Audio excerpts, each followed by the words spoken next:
What's up, y'all? You know what time it is. It's about to be that time. What's up, everybody? We're back. One Piece. 1153. It's flashback time. Before we get started, we got some supers from Veronica that came in before the stream here. One said, "Hi Randy, another theory. What if Porcus de Rouge had the Nora Nora no Mi?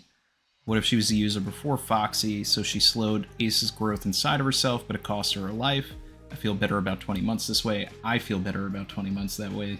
That is, I'm pretty sure if I had to list, and I'm pretty sure I've said this before, but if I had to list the top things that I don't really like in One Piece, then number one is probably this whole thing that Rouge kept Ace for 20 months. Like, there's a lot of things that I can get by, but, you know, I mean, in a world that's so fantastical and all of that, like, that's what breaks me. So, that would help. That would help. Then another super said, "Hey, Captain, is Magellan of demon race, or has he been reversed? The same for a couple other wardens, and if he is a demon, was original Impel Down / Impel Up a place where demons lived? If he got reversed, who was he originally? Confusing. I like him." Magellan's one of my favorite villains. I love that to this day, nobody really defeated him on screen. And I mean, I loved just the way that they had to use ingenuity to counter him. There's a bunch of characters like Magellan, you know, that we've seen.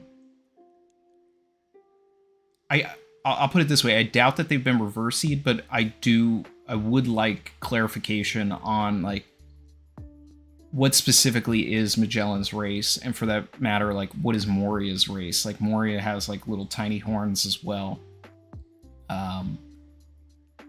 Seems like they're two characters that don't really fall into a category.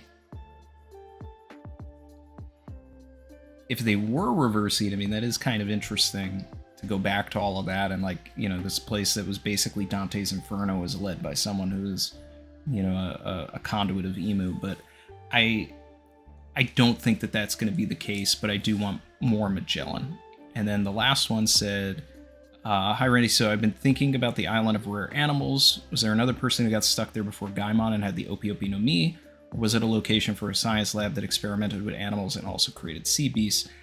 I think that the island of rare animals is just Oda's, like, weird way of giving this world its own sort of animal. I don't think that they were genetically engineered in any way, personally. But I mean, I'm not against finding out about any of that, though. So.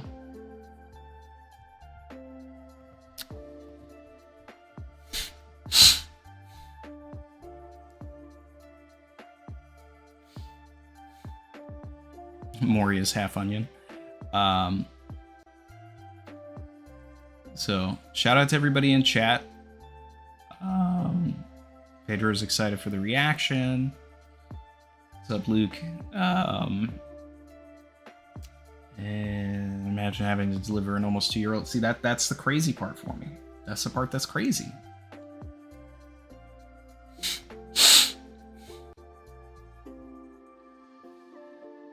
Crush said, "You don't think their costumes," referring to Magellan.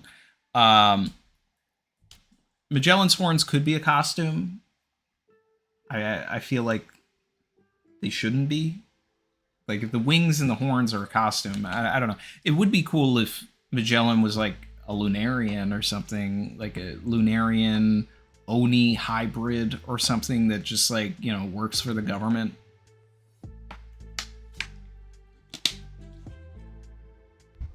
I don't know.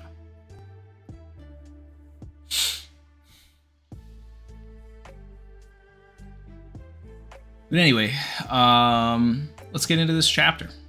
All right, so page 1, 1153, the birth of Loki. We've got the daimyo of Ringo, Kikunojo, and boss Ocho.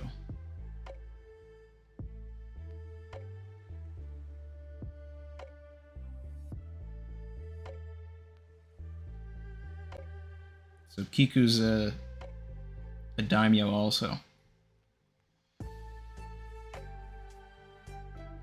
And boss Ocho.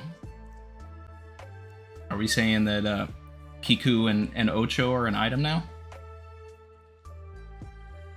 I ship them. Yeah.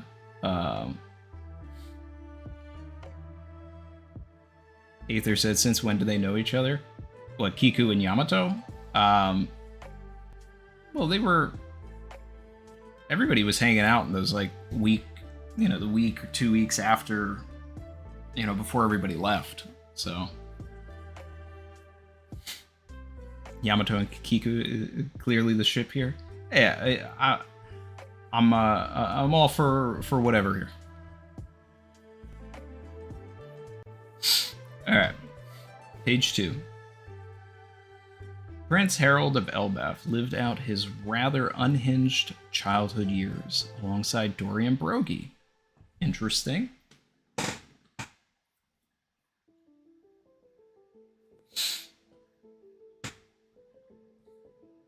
Okay.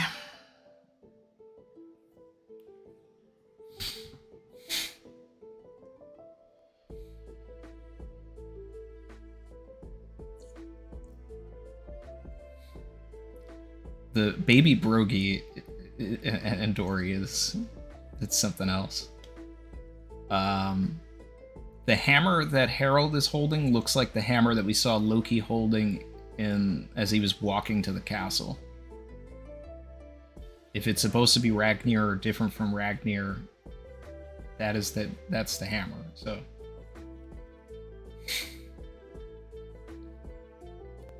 thanks to his innate size and strength, gifts from his ancient giant blood, as well as his noble status, he developed an inflated sense of self, and no one could stop him from growing into a royal pain. Everyone outside of Elbaf is so tiny and pitiful and boring. Don't you agree? Of course, Your Majesty. You're exactly right.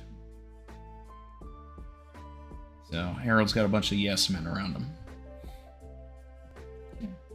Bunt Kingdom New World. So this is exactly what I was like talking about last week, where I was like, I want to know what islands I'm on. So, alright, come one, come all, marvel at the 10-meter woman. Feel the earth tremble as she walks. Cover your ears when she barks thunder. Rare giant from the exotic land of Elbaf. Feast your eyes on Ida. Roar. Step away from the cage if you don't want to be hurt. Turning a giant into a sick sideshow. They've got nerve. So that's interesting. So obviously this is referencing the old, early 20th century, late 19th century carnival sideshow things. You know, the bearded woman, come see the three-legged man, whatever.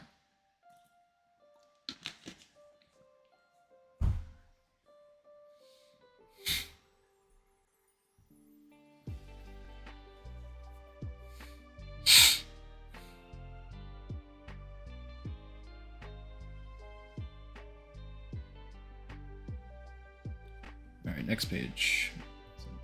Round 3, 1, 2, 3, 4. Alright, they thought that Elbaf was a joke. Well, who's laughing now? Who are you? No need to thank me, I'm the king of Elbaf. I won't stand to see my homeland disrespected like that. Your Majesty, King Harold. And then we get this Tom and Jerry Looney Tunes face panel from Harold. Like, you dare strike? Who? Like, that's the face of a man who's never been hit. Someone who's never been told no or anything in his life.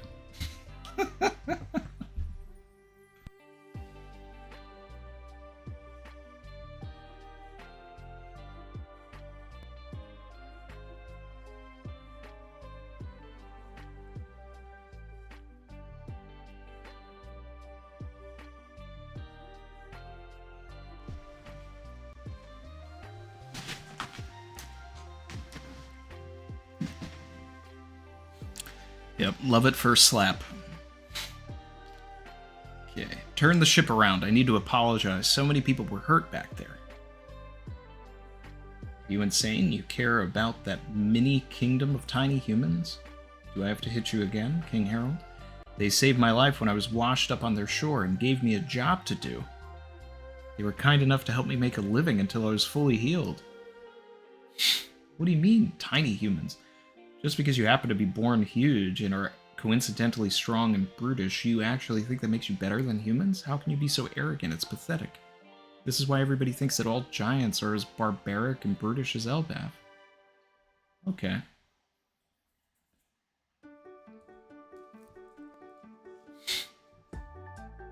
She was okay being the Amazon in the circus.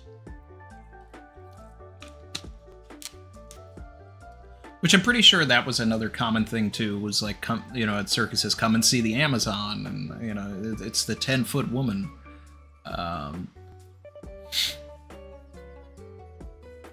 Yeah.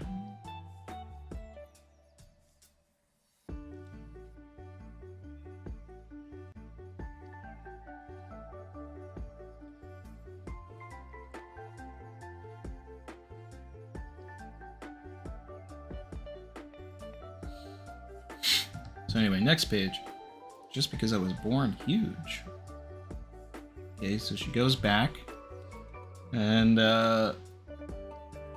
starts helping out in the town.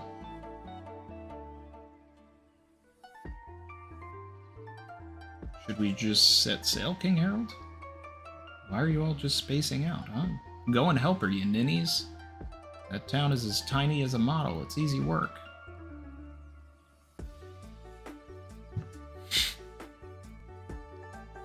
Haven't heard the word ninny in a long time.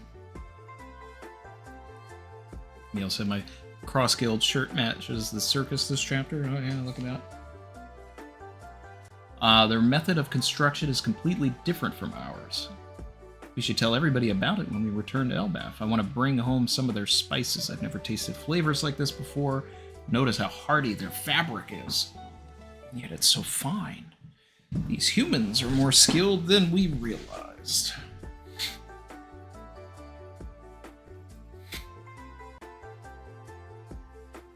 Alright.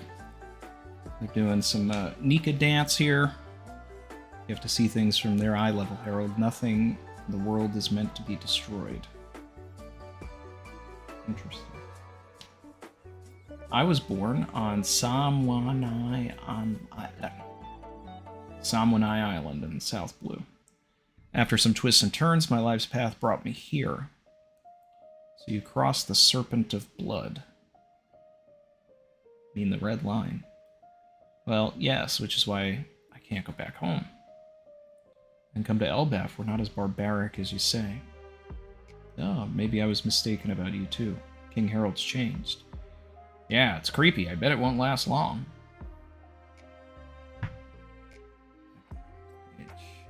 Oh no, wait.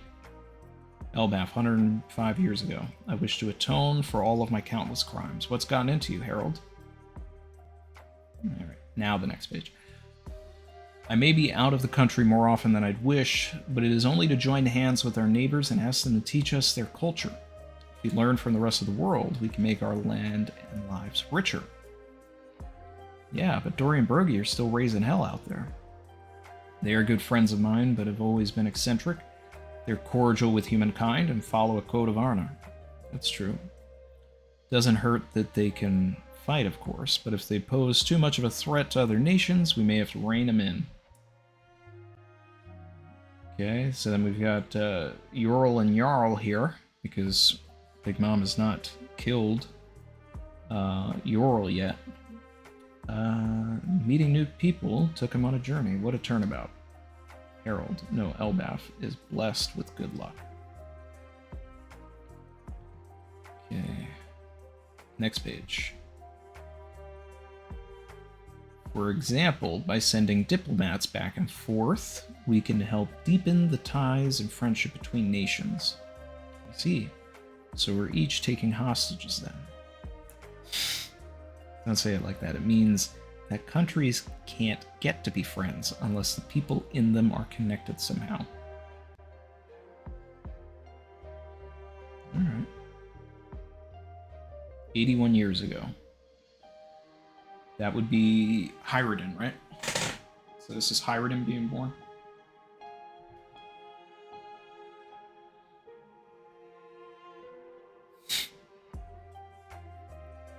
Fisherman Village, Eastern Elbaf. Congratulations, Harald and Ida. Thank you all. Now, Ida and I can... No, you're forbidden from marrying her. The royal line must remain pure of blood.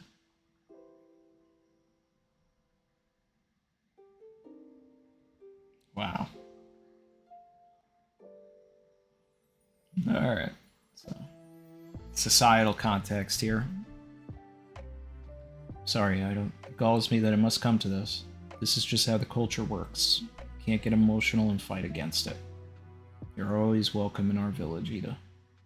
As long as you live in the same country as Daddy, you'll be happy, right, Hyrden? Man, that's crazy. The crazy part is that she's just, like, cool with it. But I also like the context that, you know, I was expecting that Harald was just, you know, just going out and cheating. But instead, it's, you know, we got some polygamy going on. Elbaf is a Mormon culture.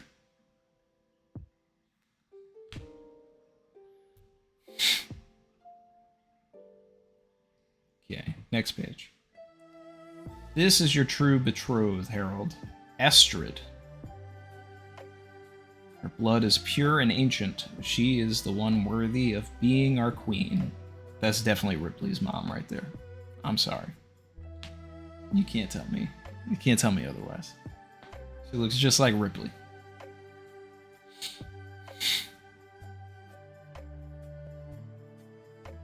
I was born in the brewer's village to the north, and I studied geomancy. I don't think we've ever heard that word in the story before. Elbaf brewer's village, prestigious daughter, Estrid. It is my fate to love you for the rest of my life. Forget all about that woman and child to the east. Oh, that's no, Good heavens, the spirit is escaping to the east. Your good luck is getting away. We must close the windows at once. Huh?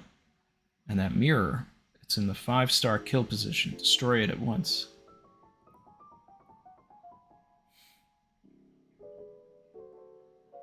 What is she, like an astrologist?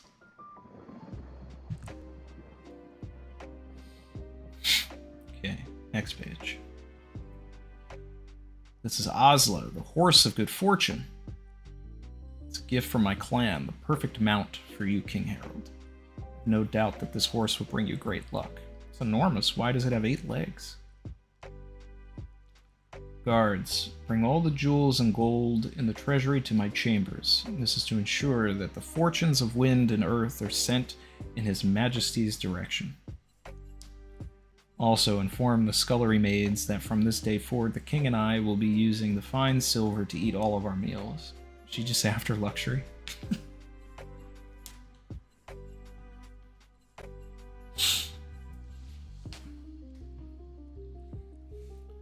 Brandon said geomancy is just meant to be feng shui. TSB said earth, water, arts. I mean, what it sounds to me is like you know, astrology. You know, the seventh house is in Jupiter, and Mercury is in Gatorade, and all that. You know.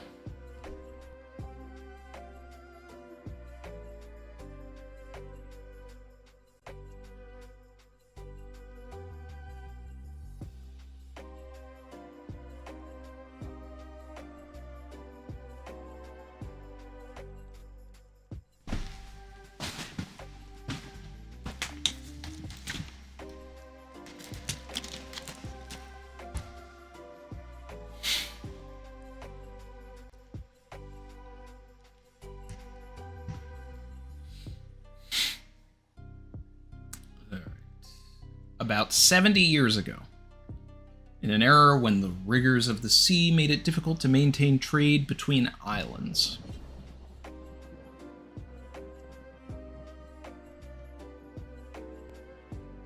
That first panel looks like the shores of Wano.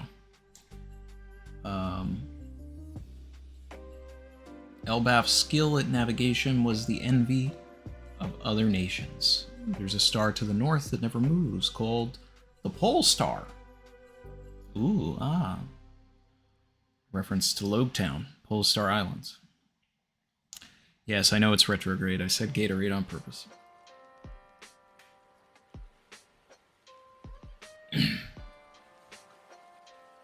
Said you met a mermaid, King Harold?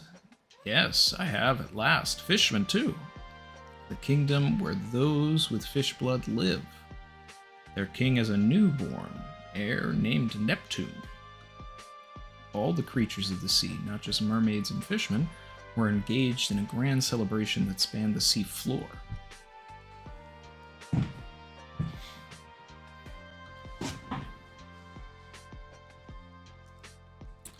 That's crazy that Neptune is 70 years old.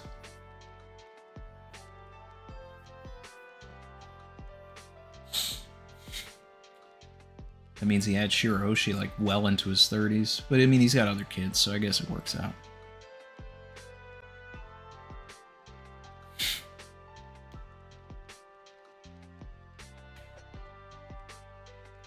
Aru's castle, Elbaf 63 years ago. Okay, here's the birth of Loki.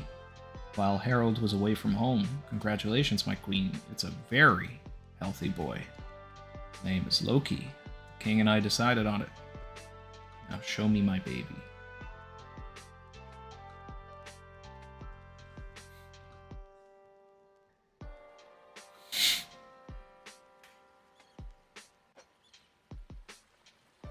Well.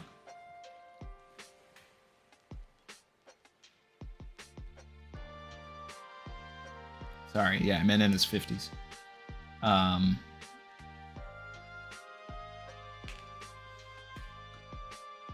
Or like 40s. Whatever. I'm not here to do math, guys.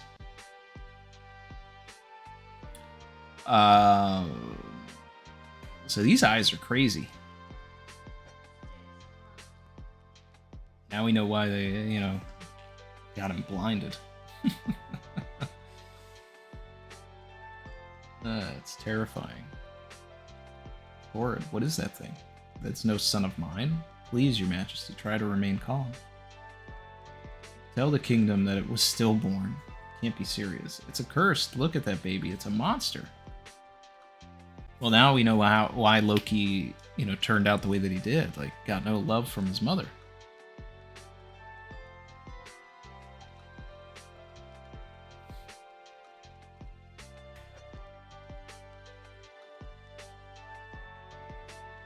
The Prince of Elbaf grasped for the empty air, but no hands reached out to envelop his own. Stop, your majesty. He's the royal heir. The most unfortunate of all living creatures is the one whose very existence is denied by its mother in the moment of its birth. You hear me? I bore no child. Do not tell a soul about this.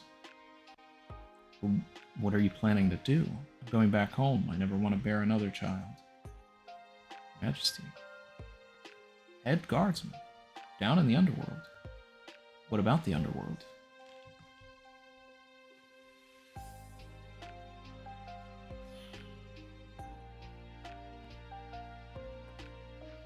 She legit threw Loki off.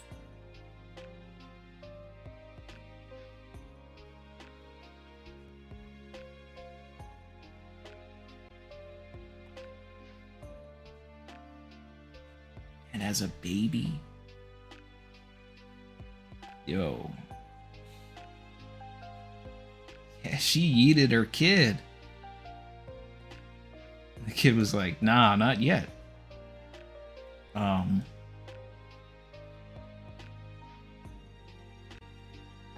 Yo, Loki's built different. I'm sorry.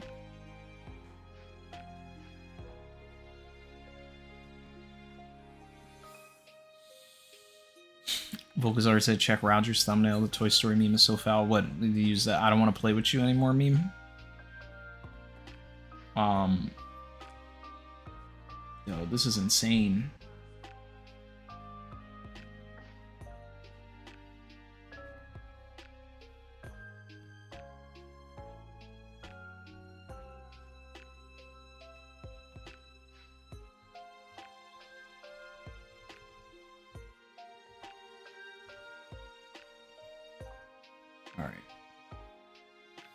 Queen Estrid fell ill. Get rid of the child.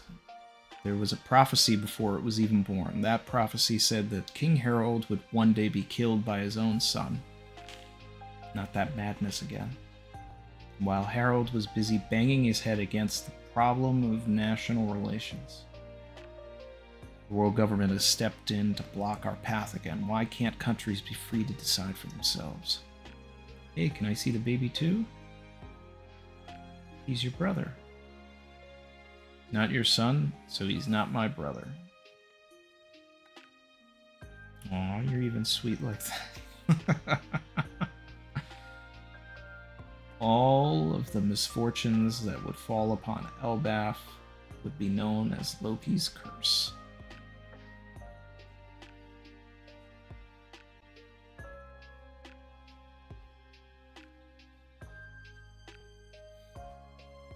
Alright, well, I think the Ripley is another daughter of Harald thing is out the window. Because I think this did like a perfect timeline of events here.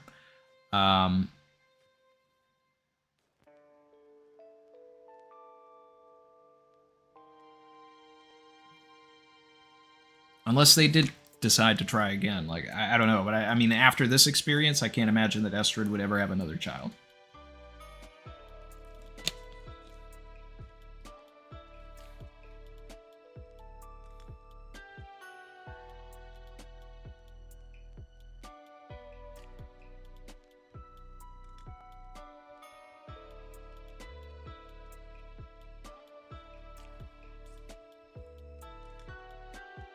But Estrid is so foul. Like, that is crazy.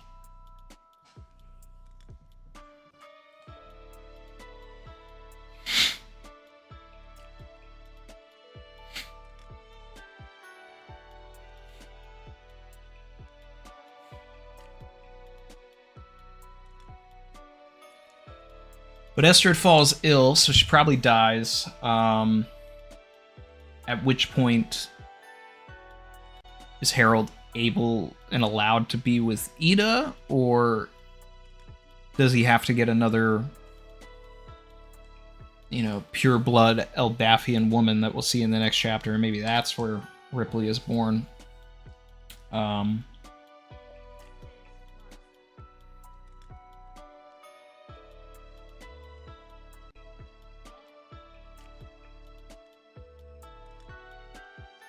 But the only thing is that Ripley's older than Scopper. And I'd have to imagine that Loki would be younger than Ripley, so I don't think the timeline works. I don't know. I just really like the idea of that so I'm still just wrapping my head around it. Not quite looking at chat yet. I want to still look at the look at everything here.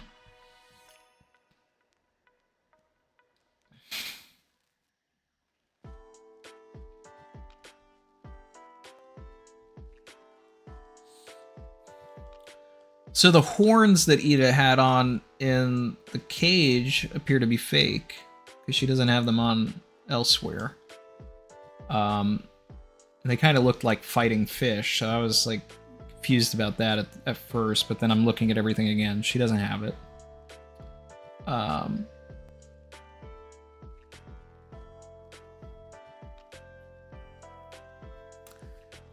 like that Ida's kindness is what you know, was able to like break through Harald in this way and turn him, so that, you know, there was truth to him being a good person. And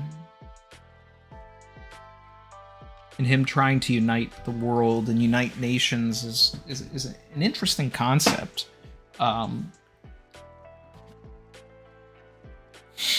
Because it's technically, you know, like, it's not Luffy's goal, but it's what he's been doing all these years. So there's sort of like a neat parallel between Luffy and Harald that I think Loki may be able to attach himself to in some way. It does appear that Harald at some point went to Wano based on these infrastructure shots.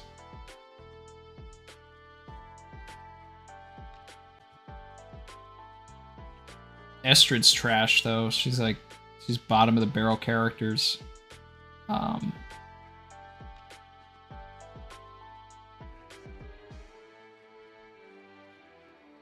But these eyes that Loki has.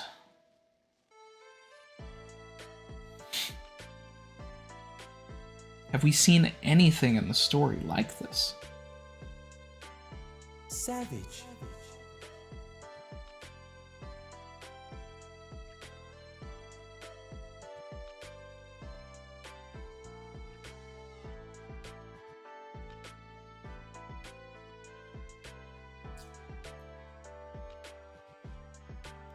Like, it makes me wonder if the, you know, the Loki eyes or anything has some sort of tie into, you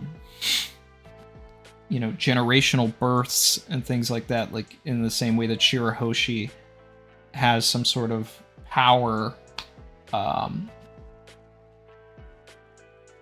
that is, you know, beyond devil fruits, beyond hockey. You know, it seems like Loki could have been born with like crazy future sight or some sort of, you know, this. We know that Loki, even with his bandaged eyes, has really great sight. So there's something about those eyes. You know, is Loki an ancient weapon or something, you know, like, or an ancient weapon conduit, and that's part of it.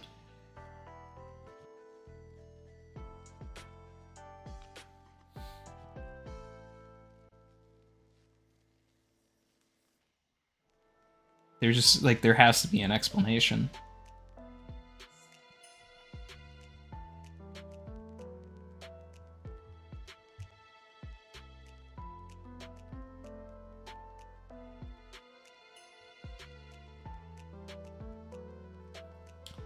Can't believe she yeeted her kid and then he, like, actually climbed back up.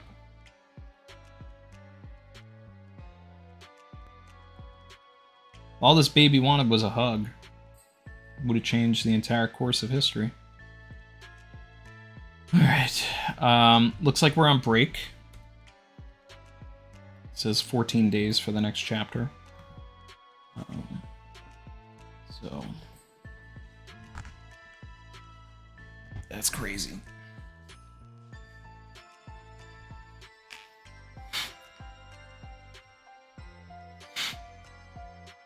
Jody List said, those eyes remind me of Sulon Carrot. Yeah.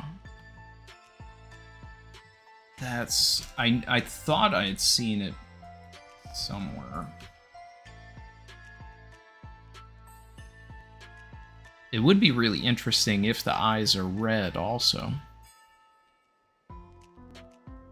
Because to give Estrid that much of a reaction... let's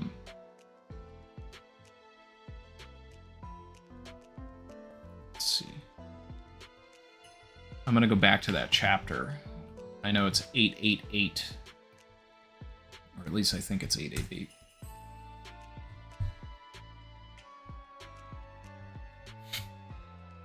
Yep, 888.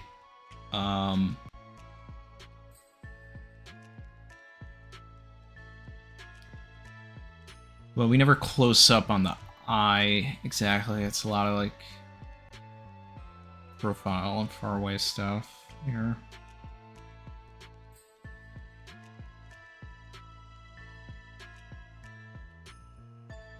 But it is pretty similar, so...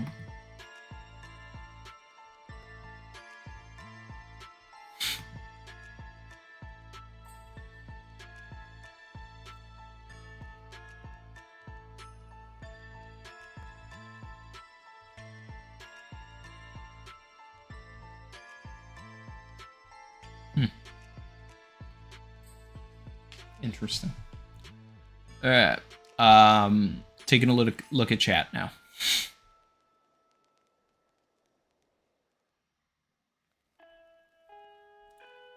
Luke said it. We skimmed the panel where minutes old Loki killed a bear. Okay. Yep. But definitely didn't see that.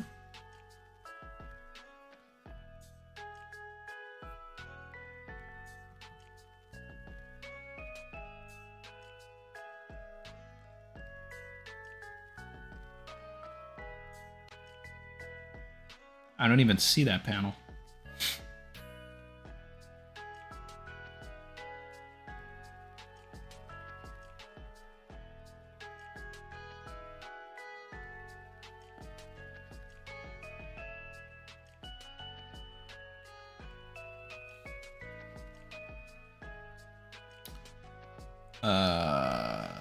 Dimmy said Ripley is older than Loki, yeah.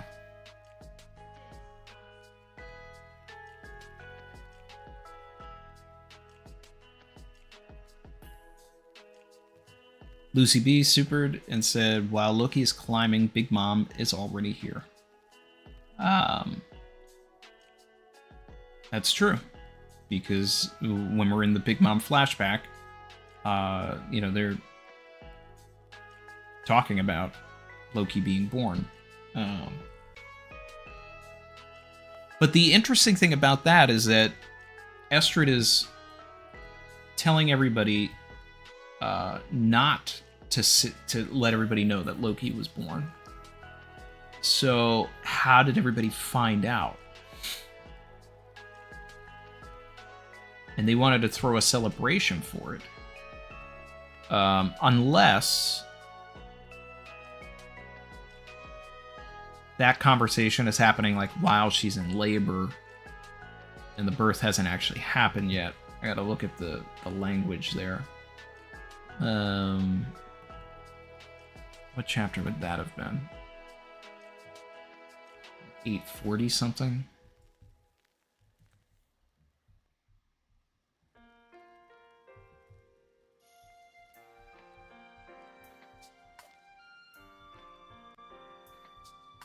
No, 850 something.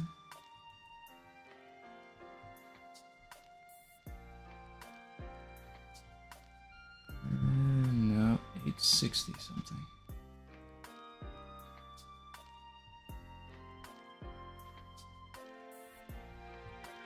Yeah, I'm getting closer now.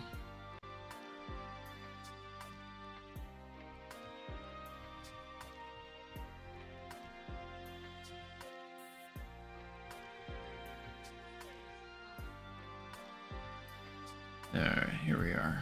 866. Savage.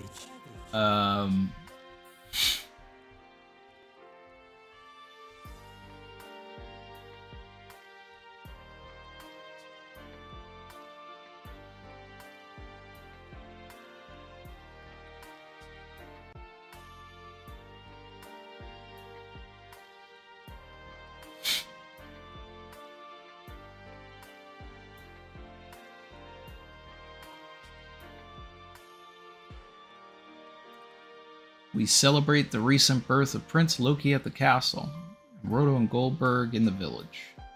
Thank the sun for their growth. Now let's eat.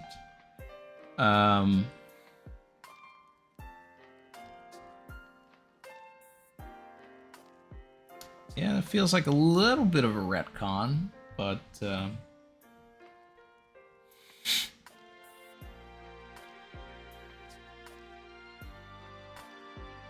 I'm sure it's fine. I'm not going to spend too much time on it, but that's it is cool to think of all of this stuff side by side.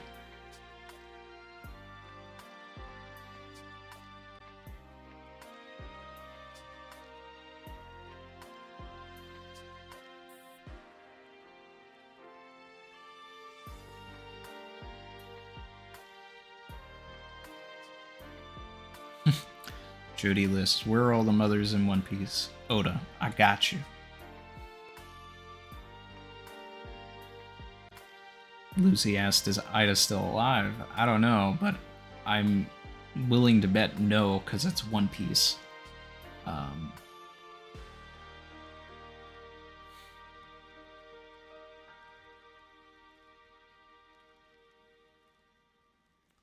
Luke said kind of a meh chapter to leave us on break.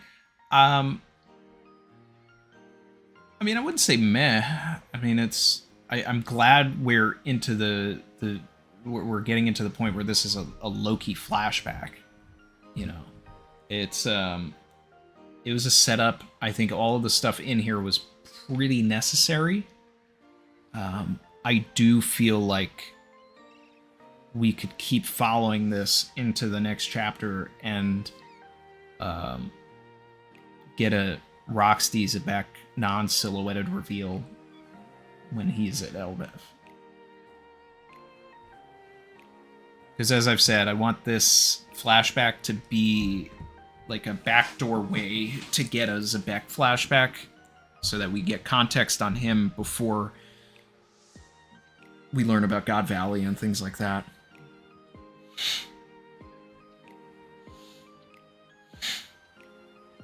Gary Boulevard said the big snake on Sky. Oh, Nola. And what do we know about Nola, right? Those snakes were worshipped as the sun god. That's interesting.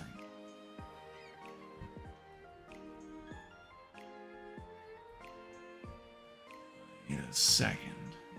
They're snake-like, the eyes.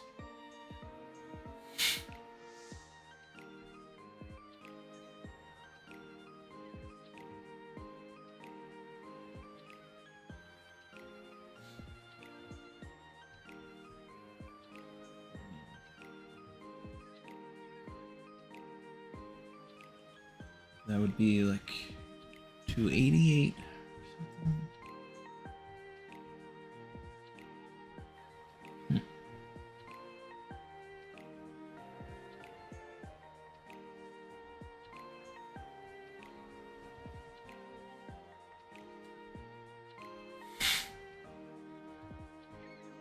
$287.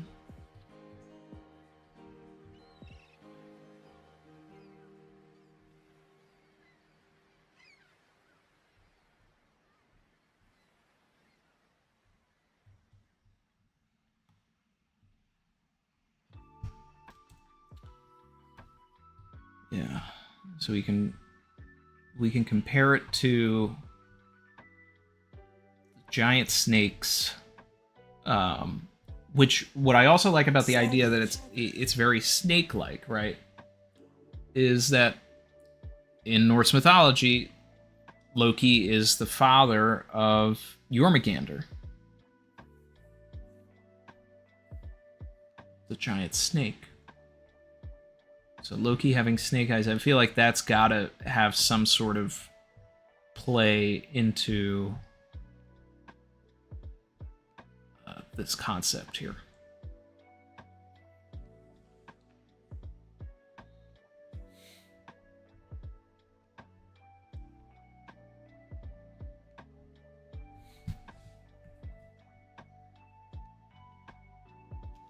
Heartless Fang supered and said, 2-week break.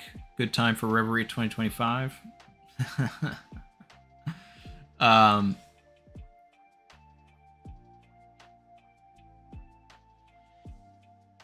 there probably should be a new Reverie, but I would rather finish the Flashback before having a Reverie, you know? I don't feel like there's enough with this chapter to really, like, you know, talk for 12 hours. But by the end of the Flashback, I'm sure.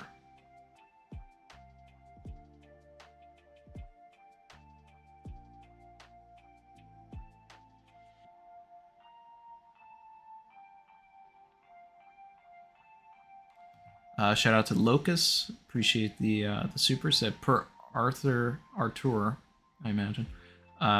Changes in the next volume. Saintus Manmeyer Gunko and Saint Shamrock.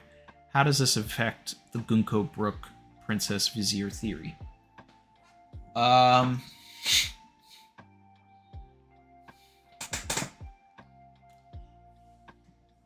So Gunko is confirmed to be a Manmeyer.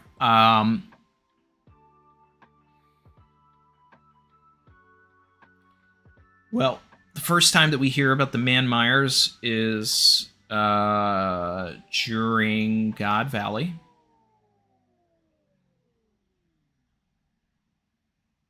But we know that the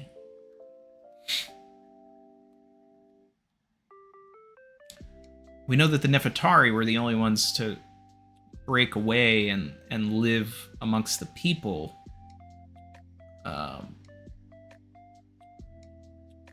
Prior to the Don Quixote's leaving.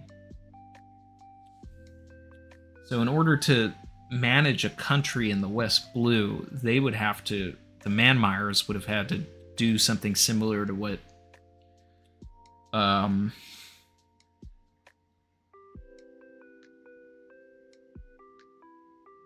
Don Quixotes did, what the Nefertari did, in order to have that working. Because, I mean, otherwise, you're saying, by saying that Gunko is a Manmeyer, you know, is that a thing where they've been in the Holy Land this whole time?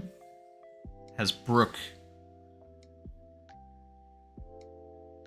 this whole time been someone who used to, like, work in the Holy Land or something? Like, that's kind of crazy. I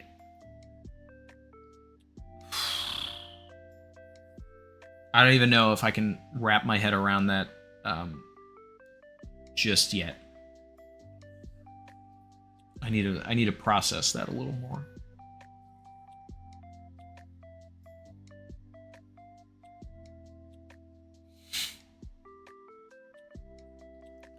Red Hood said Ida's a top 10 mom in One Piece, right under Belmere.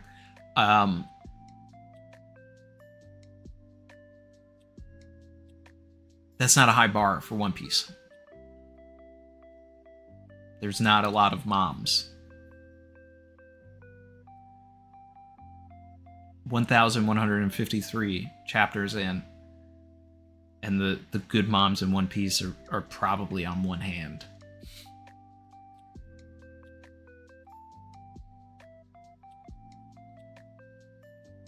Double O Flevens said, "Hope you're doing well, Captain. Appreciate that, Flev.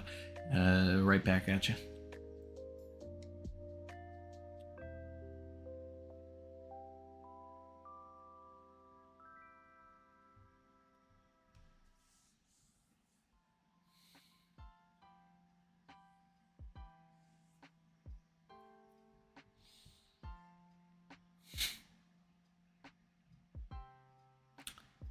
Do we think Zebek and Harald had any interaction? Probably. You know, I mean, there's this idea of inherited will and inherited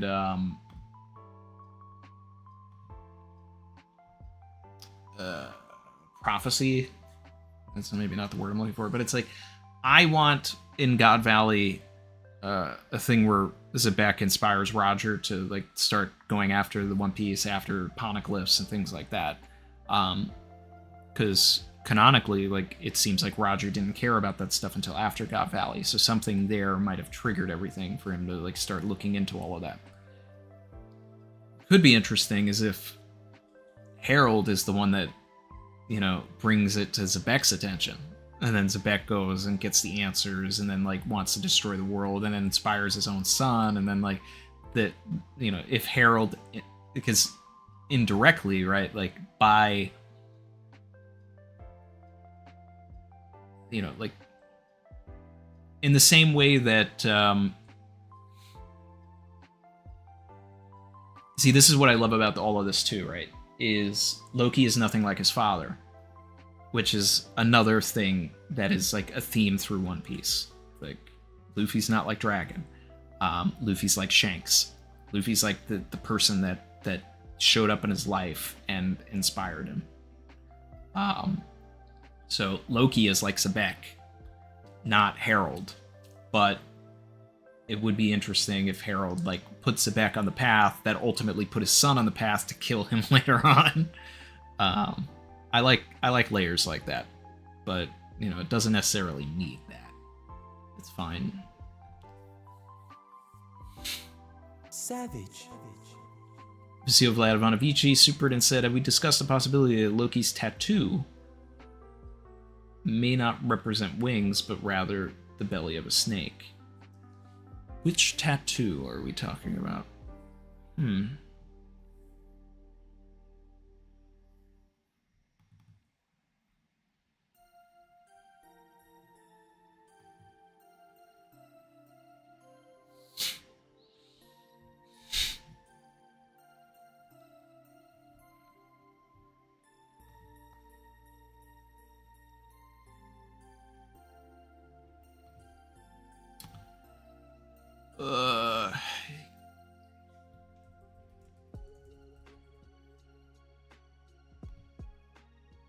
I gotta find Loki's tattoo.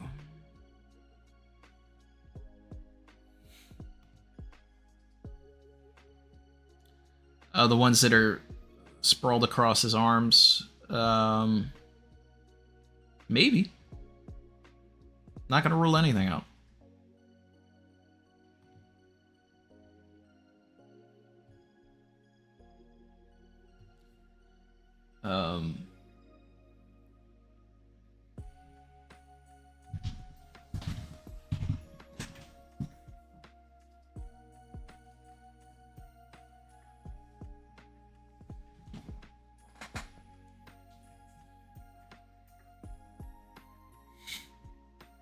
Yeah.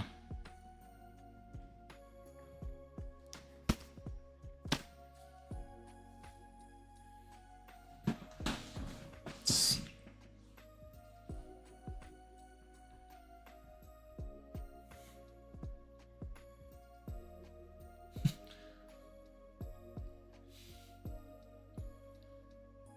I was just reading your comment, Luke, about is it Spider-Man? That's funny.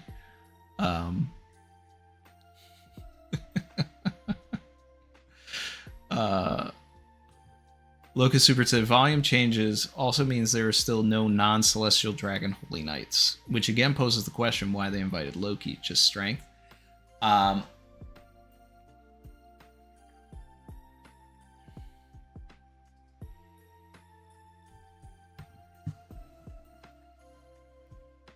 feel like that is a question that can only be answered with more context of the Void Century and, like, how things went years ago.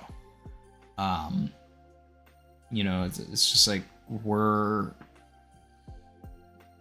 was Harold's bloodline and all of that like tied to the creators in some way? You know, I like the idea that the Nefertari were the only ones that defected, but, you know, maybe we'll learn that there were more. You know, there was actually 21 kings.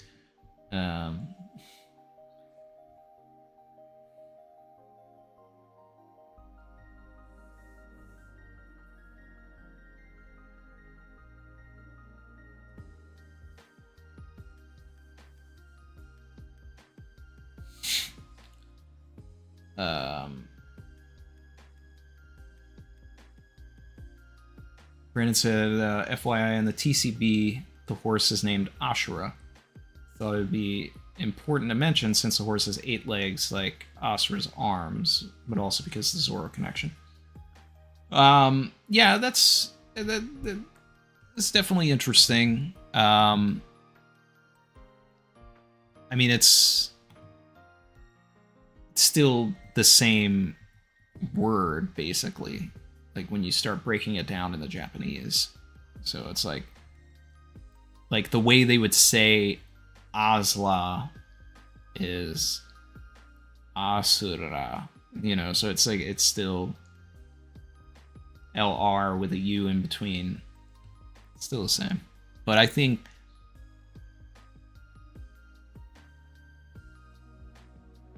when Steven translated this, he probably didn't want to confuse people by putting Ashura there and like drawing the Zoro connections directly. So it just went with Asla.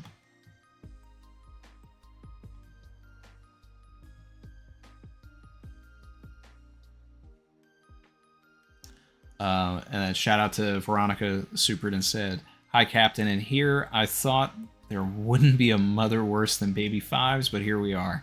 Has Rox been the first person to show him love?" Maybe. You know, I mean, I would like to know that Harold did not denounce his son in the same way that Estrid did.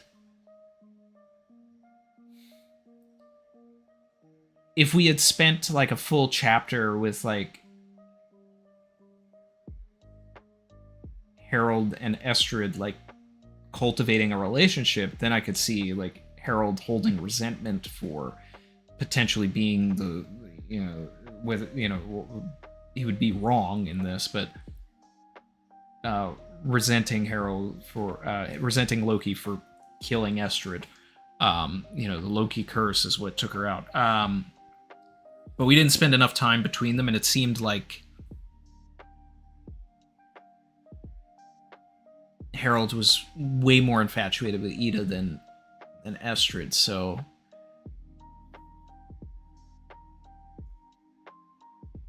I think we'll see Harold trying.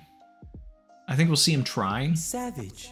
And then Loki will be pushing away because he didn't have that love from our mother, and then he'll just be looking for an outside connection, and he'll get it with Zebek. I mean, it's a standard story with children. You get bogged down with your parents, and then eventually, you know, it's like you start. Yeah, and I'm sure I'll deal with this with my own son one day, but it's like a parent can give you the greatest advice in the world, and it will go one ear and out the other. And then someone else that isn't a parent could say the exact same thing, and it'll just click. Because eventually, kids just start tuning their parents out. Most kids. So it'll probably be a situation like that.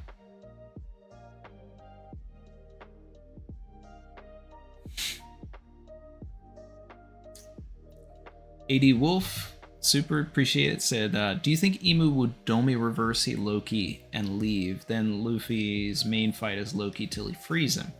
Just a thought, because I don't think Luffy will hit Gunko with Brook there.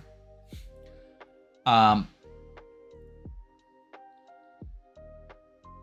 don't want Loki to go evil, but, you know, and get reversied.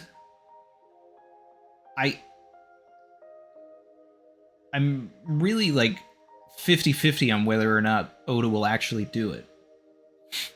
Because here you have the, you know, it's like it's really about impulse control. It's just like, do you want to take this character that is the biggest, strongest, craziest character that you've ever created? And when I say biggest, like literally, like this is the tallest character we've probably ever seen. It's probably taller than Oars. And then reversey them, so now we have to fight this character and like really call back to like the thriller bark of it all, and have Luffy pull this character back into the light, which could be a way to show that Luffy does have the ability to do so. Or do you, after saying that this character has been evil this whole time, and then showing us that they're not evil, keep them on the side of good, so they don't get reversied, and they actually prove to the people around them that they've been wrong by having them help. So it's like, that's why I'm 50-50, because both of those options are compelling to me. So it's the impulse control of drawing the craziest thing and giving the craziest fight in a shonen manga, or give a compelling redemption arc for this character that you've been, you know, sidelining for 6 years, chained against a wall.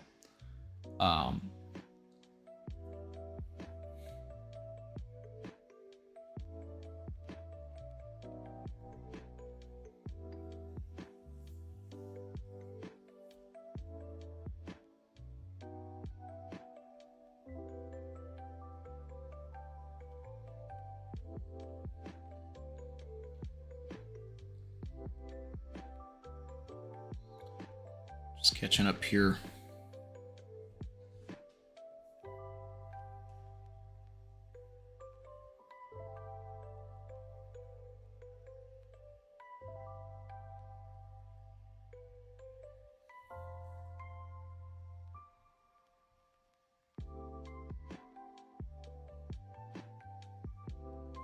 Ida is Mosa? That's interesting.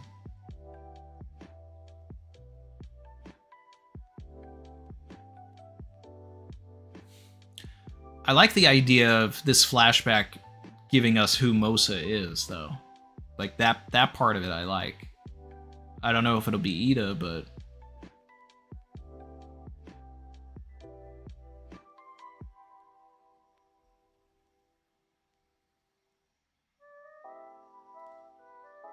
Oh yeah, Sleipnir, a mythical eight-legged horse in Norse mythology.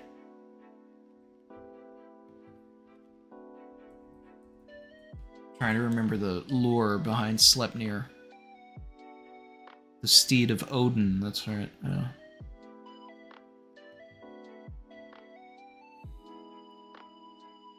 So is Harald the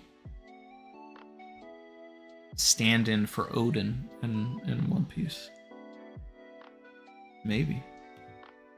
I still think we need someone named Wotan or Woden or Odin, but it's possible.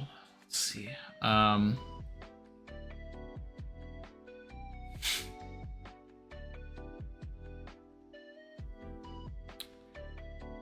You know, in Norse mythology, the Odin story, you know, involves going to Yggdrasil and hanging from the gallows after removing one of his eyes so that he would get unlimited knowledge. And then you see Loki's eyes here, and it's just like, you know, is that going to end up being part of it?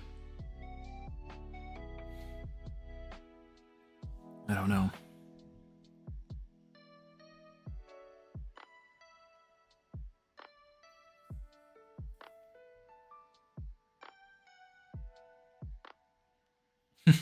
Lucy B said Loki was rejected by everyone but Luffy. Come on, Loki. Rejoice in the eternal liberation of the one and true sun god.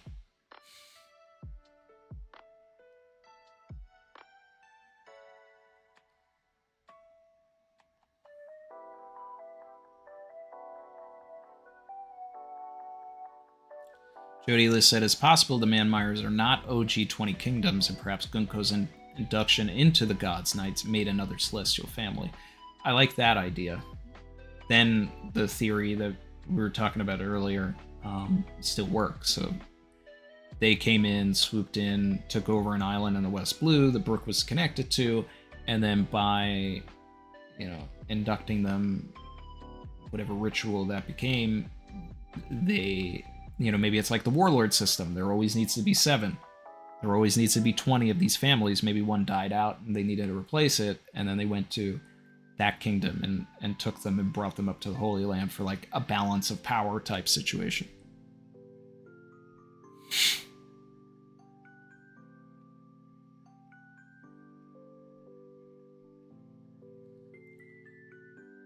Brandon said Loki will be the final non-VV crewmate, and Oda will intentionally foreshadow this by making Loki parallel every Straw Hat's backstory.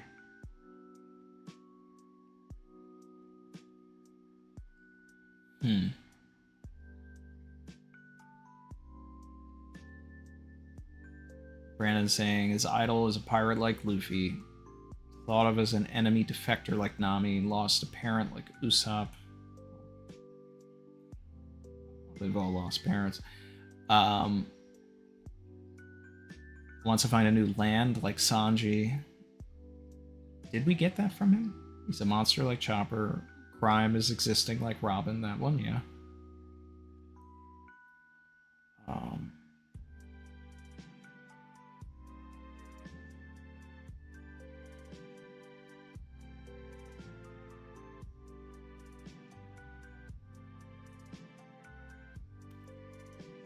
His eyes are used to demonize him like Frankie's battleships were used against him.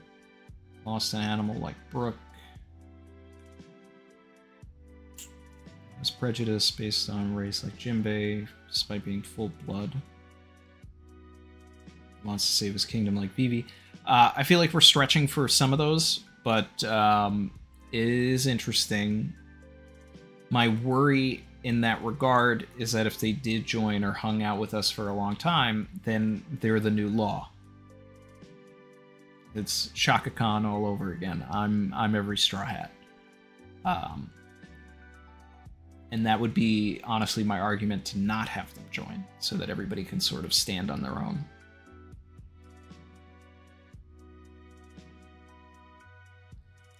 Krishna said, you've been playing around with the idea of Zavek being a decent guy. If that's true, do you think Blackbeard's a decent guy too? I like that you use the word decent, because that is more where I am with Zabek. Like, I just don't think that Zabek is fully evil, and I don't think that it's interesting if he is. But, maybe he's not 100% good, like he's like kind of in that gray area where his goal is good, but the way he's going about it is bad. Kind of like Big Mom. How Big Mom isn't, like the goal that Big Mom wanted on paper, good. The way she was going about it, bad. But Blackbeard, I think, falls into the propaganda of Zabek. So it's like, whereas Loki like actually knew Zabek and, and was able to still walk around the kingdom, just as long as 6 years ago, and not be, not have people run away from him and all that. The propaganda of Zabek is that, he wanted to destroy the world. He was the most evil guy, and it's like Blackbeard isn't old enough to have known Zabek, being born right around the same time as, he supposedly died. So Blackbeard is following the idea of something that he doesn't know, and sort of in the same way that Luffy never met Roger, but is following the idea of Roger, right?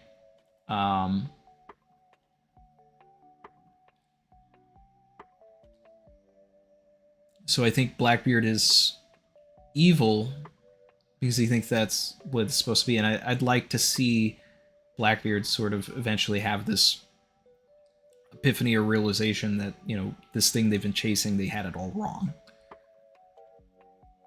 I want Blackbeard's life to be proven to be a lie, something like that.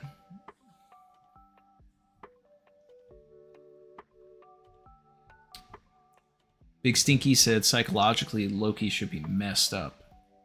Yeah. Oh, wait, that's a good thing. Miguel said, like, Heimdall's eyes? Heimdall. That's good. I like that.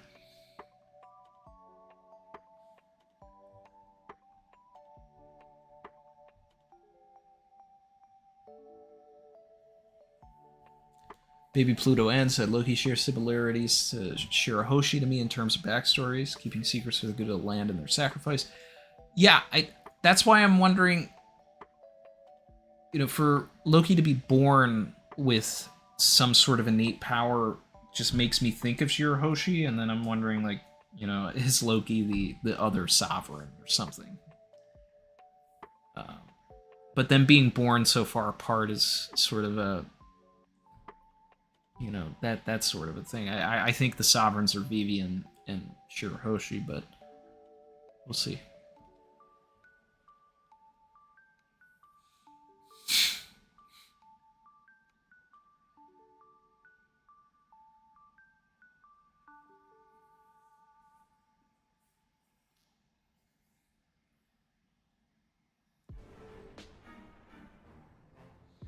Jody Liz said, what does Loki being this powerful, tragic character we like mean for Shanks who captured him?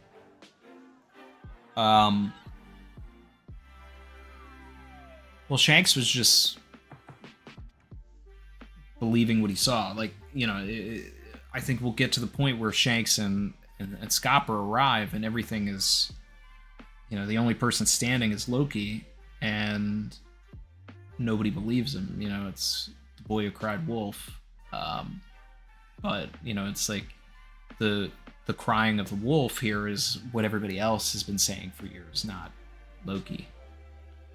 Which is a good, like, dark mirror to Usopp, right? Who was the actual boy who cried wolf, and no one believed him because all he did was tell lies. Loki's not here telling truths or lies. It's everybody saying other things about him. So for him to even try to defend himself in that situation, he has no hope of anybody believing him. Which is the, you know, the tragedy of Loki, that he could have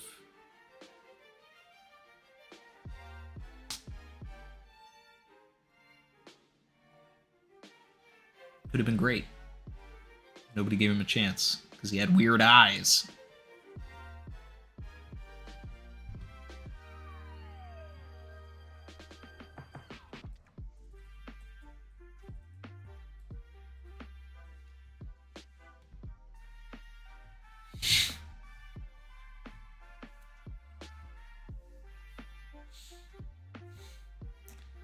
Loki's giving Sauron eyes? Maybe.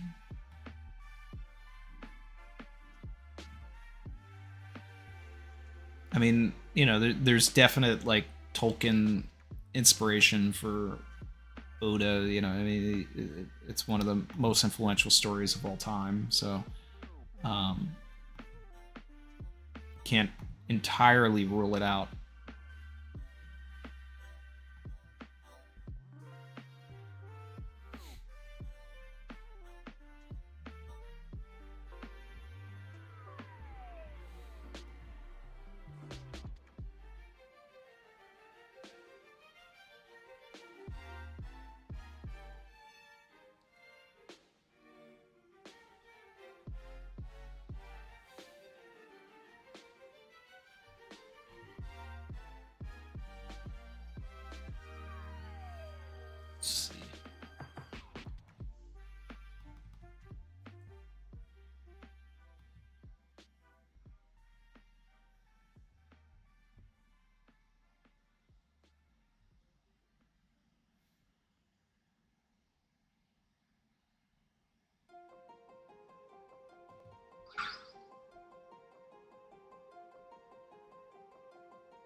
Luke said, biggest takeaway from this chapter is giants were basically sea Morbins. I cannot unthink it. I mean, that's what I pulled from it too, right? It's crazy.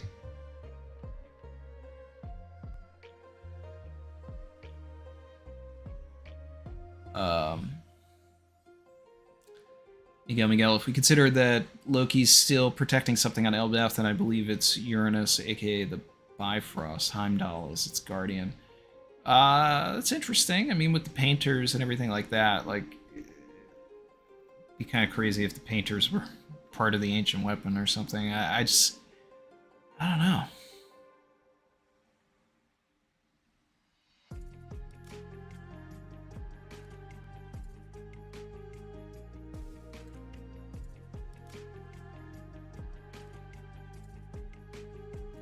I also, like, I didn't get the impression that Loki did not like his dad when he was answering the call in the castle last chapter or the chapter before.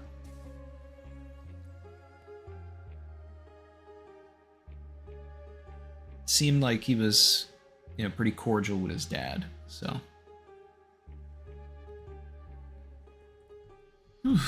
Taking another look at the chapter here. Are there any interesting takeaways that the internet has been saying this week about this chapter?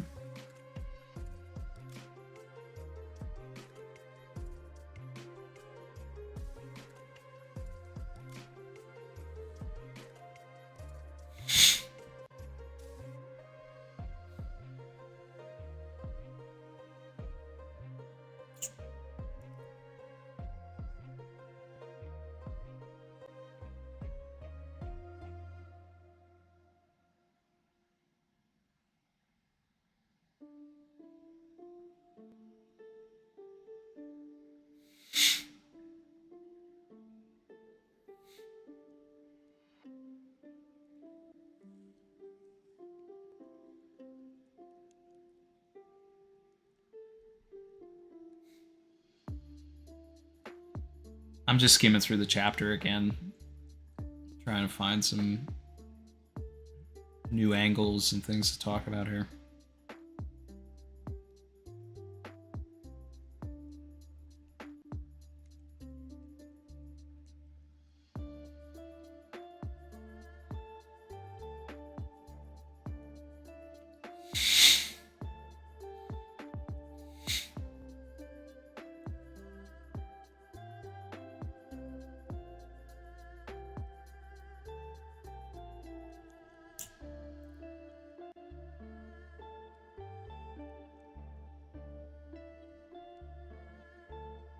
Yeah. Let's see what everybody's talking about.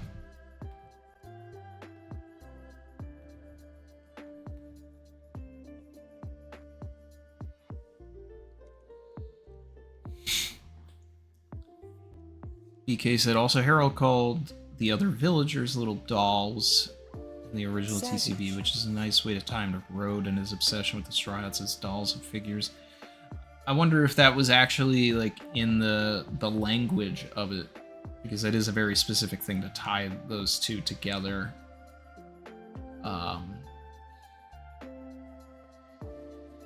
He said the Polestar Islands. Yeah, that was an interesting callback. You know, with reference to Logtown. What were people, you know, specifically bringing up about Polestar?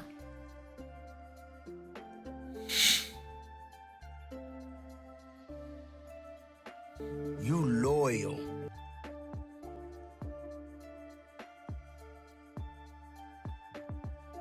Shout out to Emil.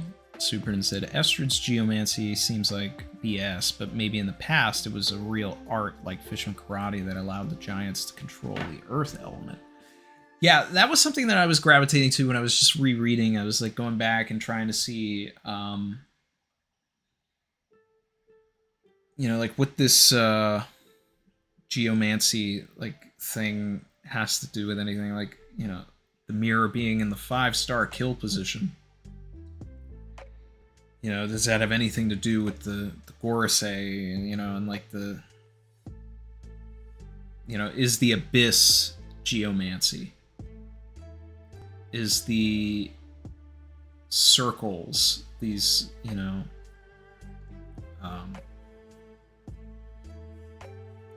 what are they, why is the word escaping me? Summoning circles. Like, is that geomancy? Like, does it have its, like, roots in geomancy or something?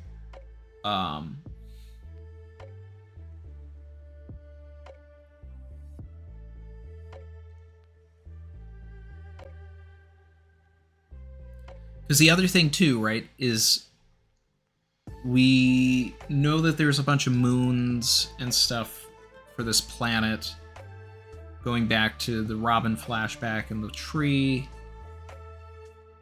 And, I made some jokes about astrology, earlier, but not all of it is hullabaloo. Not all of it's Gatorade. It's, they're in a very, a lot of it is pattern recognition, in the same way that, like, math piece is pattern recognition. So it's like, if certain events happen when the stars are aligned in certain ways, and you can look back and say, well, for 100 years, the stars were only aligned this way 3 times, and then each of the 3 times that the stars were aligned in this way, like, these sort of events happened, then, is it all BS? And it's like, that's kind of like what I'm getting from this geomancy situation here, and I don't think that we should immediately dismiss it as Esther just being crazy, but that there might be some sort of tie to this as we get into the Void Century and we start getting into, it's like, what she practices is probably like some sort of old world art that I'm sure this won't be the last time that we're hearing it. It's, it's going to come back around and maybe even have more of a tie once we start getting into, like, Moon Piece and things like that. Shout out to Double O Flev. Appreciate you, man. Said, random tidbit, but I need a panel of Luffy in Gear 5 laughing so hard that it literally splits his sides into 2, and they both look at each other confused. Hot dog emoji.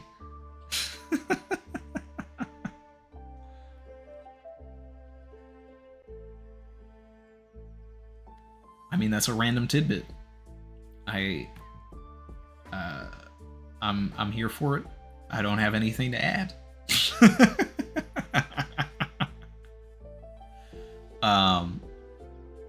Locust, member for 4 months, said, from last week, the second to last page on the bottom, you can see what looks like Ragnir behind the treasure chest. Devil Fruit grants lightning resistance.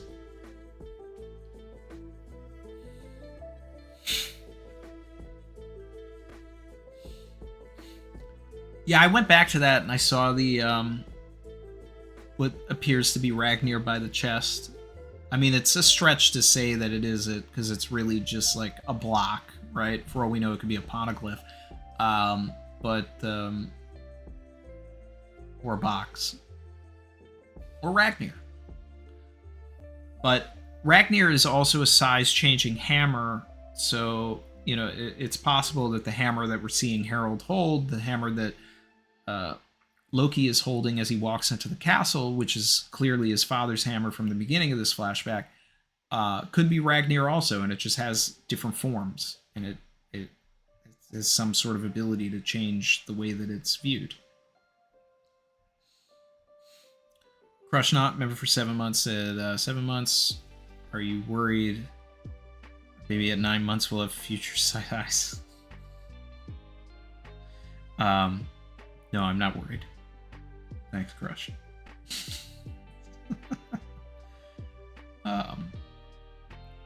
Neil said, mysticism might be real to some extent in One Piece. I mean, with everything going on with the Gorosei, Regen, Emu, the Devil Fruits to begin with, Can't rule it out. Very motivated said, update, Mama Berry has just officially finished the Wano arc. Hey.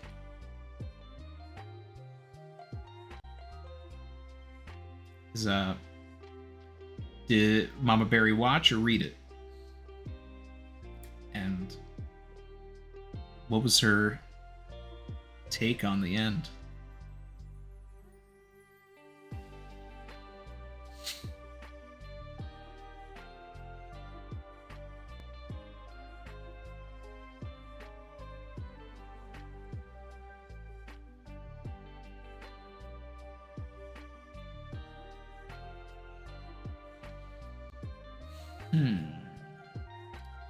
Email said mysticism might explain the births of monster babies like Linlin, Kaido, Odin, Loki.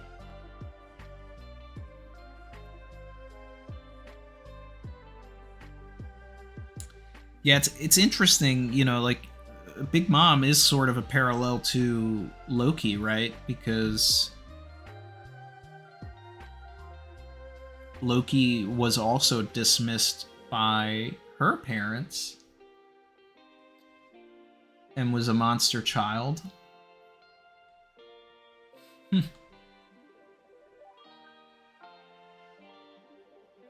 They've got more in common than they think, actually. I now that I'm thinking about it, now that we have the context of the flashback, right?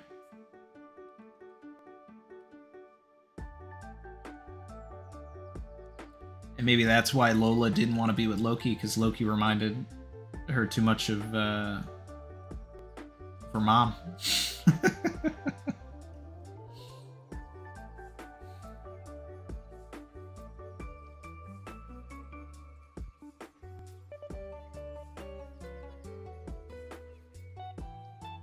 Mama Berry watched it, said Monkey D. Luffy is her hero. Rana said, now we realize Loki was rejected his entire life, even by Lola. Man can never catch a break. Yeah.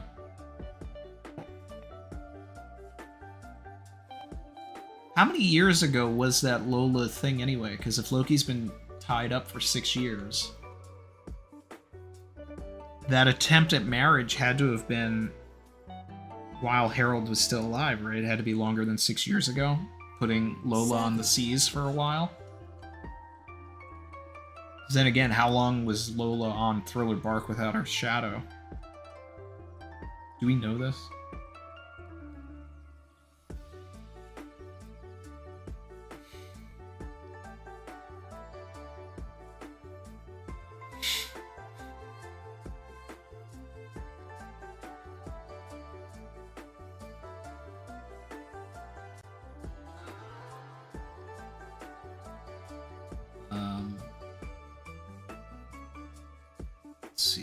Ghostblade supered and said, hey Randy, how likely do you think Loki's devil fruit power is the fire giant Surtur, since Surtur plays a major role in Ragnarok? Maybe Loki burns the tree down like Surtur.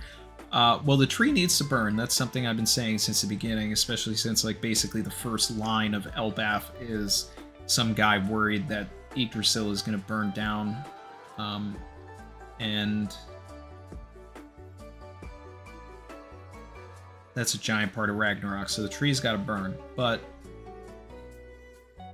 we also have Sabo and Akainu that, you know, have the ability to burn it down. But then again, like, plenty of people can burn it down with, you know, without having some sort of giant firepower. I don't know if Surtur needs to be in the story, you know, like, unless it was a thing where, like, if Loki does get reversied, and then part of the reversey also gives them, like, super crazy fire powers, and then, like, the reversey is what makes them Surtur. That would be, like, maybe a little more interesting. I don't think we need another, like, fire-based devil fruit, though, is my thing.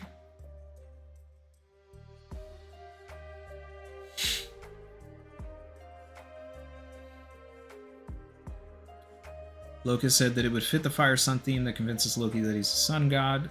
Yeah, I mean, you know, if he can burn as hot as the sun, then he'd say that he's the sun god. So, I mean, from that angle, yeah.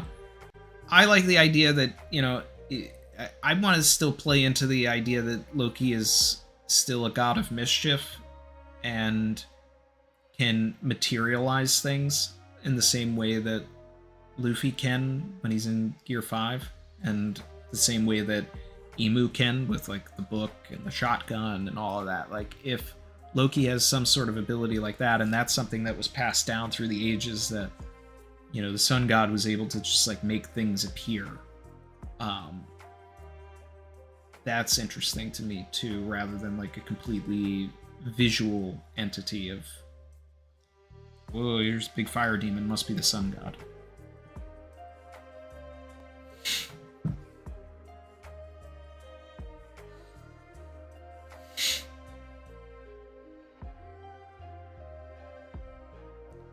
Double F Levin said, Oda, quit playing and give us the rubber Logi, a real Gomu Gomu. Yeah. The actual mirror match. The true thing. He says, well, I've eaten the Gomu Gomu no Mi. Luffy's like, no, I ate the Gomu Gomu no Mi. And Vegabug's, well, actually, you ate the Hito Hito no Mi Maronika. Ah, I ate the mystery fruit. And then he goes, Hito Hito no Mi Maronika, no pistol. And he's like, you know what? That doesn't actually have the same ring to it. I'm just going to keep saying Gomu Gomu.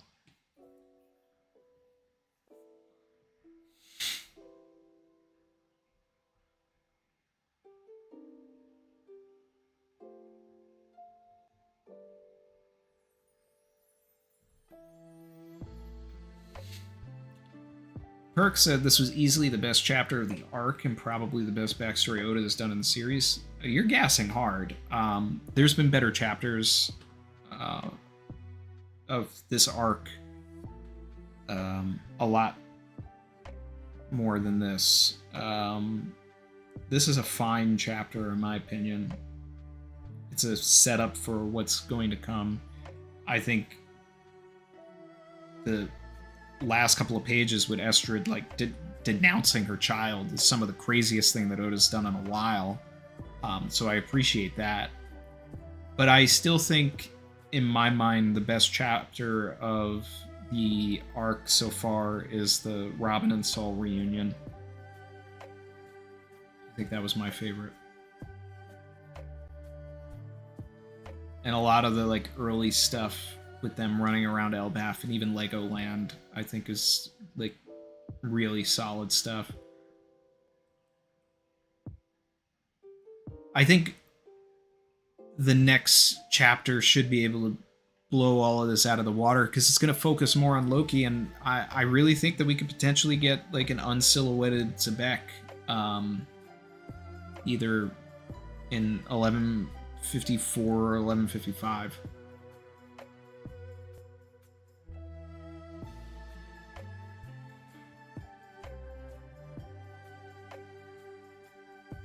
Email said the best was the mural reveal. Yeah, that I mean, I would definitely put that above this chapter for sure. Mural piece. Oh, and now that I'm thinking about it, yeah, I would put it above the Robin and Saul reunion, because we got the we got context on the Void history and all of that, and like hints that, you know, people of the half moon, D being just a half moon. Like I've been saying for years, that it's either a moon or a smile, that it's a symbol, it doesn't mean anything. I mean, not full confirmation, but I mean like that. I'm still running with that.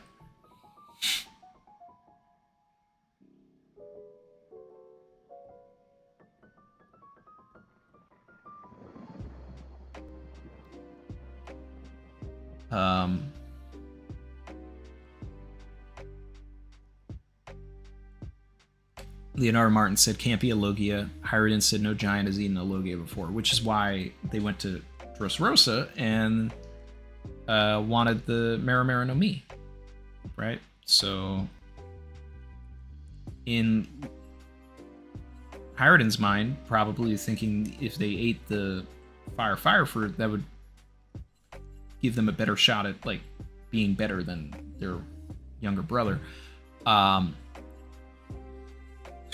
But it's like, if Loki already has some sort of fire-based devil fruit, like, would Harald want to, like, actually seek out the Mera no Mi because of that, or would that weaken it? You know, like, is that a good tie, or is that, like, I don't know, I can't decide. But, I still want there to be more lore about the Mera no Mi. We talked about this a little bit last week, but I mean, like, the Mera no Mi was technically in a treasure chest on a giant ship, like not like a big ship, but like the race giant ship on Six's Island that Ace found. So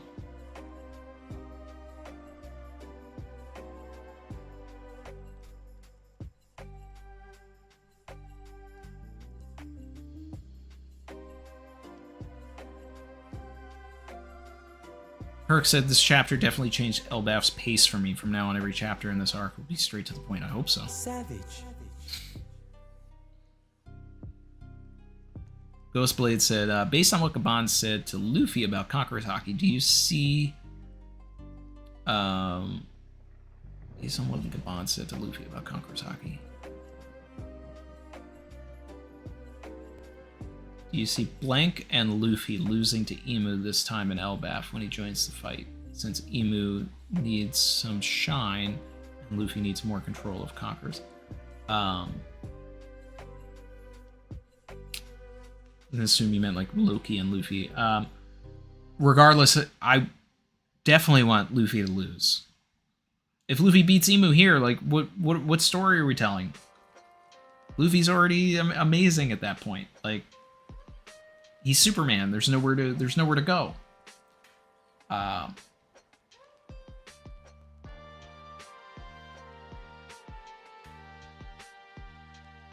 Unfortunately for the characters in this story, the best case scenario is a archipelago event. Something that shatters them to their core, resets their values, reminds them that there's things that they're not ready for because they've just been on and up.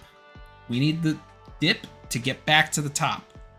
To earn the end, the power of the end, we need to enhance some struggle here. If we want Emu and Blackbeard to feel menacing, like, they can't lose. They have to win. So there's plenty of characters on our crew that just have no business going into these fights without Haki and other things. So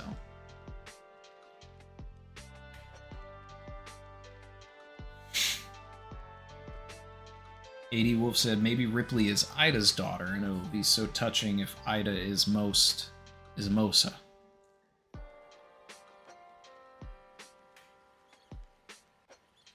Huh.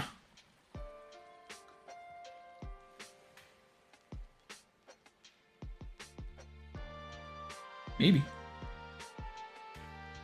Someone brought up Ida being Mosa before, and I like it. I like the idea of Mosa being somebody that we figure out is in this flashback. You know, like, in the next chapter, I feel like we'll probably get introduced to Mosa. Because we're getting Loki's flashback, so it's like, if it's somebody that has like always been with Loki like their whole life and never turned their back on them even after all of this stuff, then like, that makes sense to me. But Ida being alive and being a mom in One Piece, like, I just don't see that. I don't see Oda keeping a mom alive. Savage.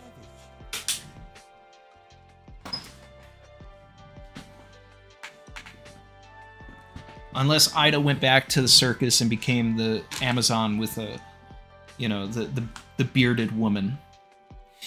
And that's why Ida's now Mosa.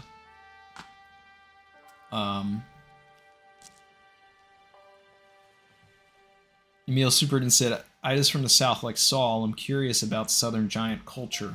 PCB said her island's name was a pun on a warm or hot place. Huh.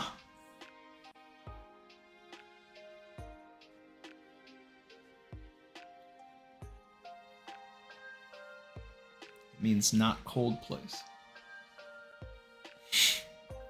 I mean, I'd be down to see Ida and Saul interact, but I don't know how often Saul would have been to Elbaf, being from the south in the first place, and also being part of the Marines.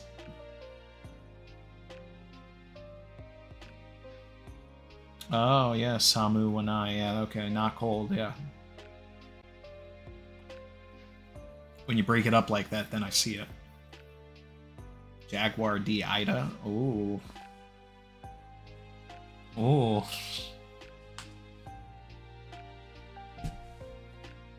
Saul's Harden's uncle. I'd be okay with that.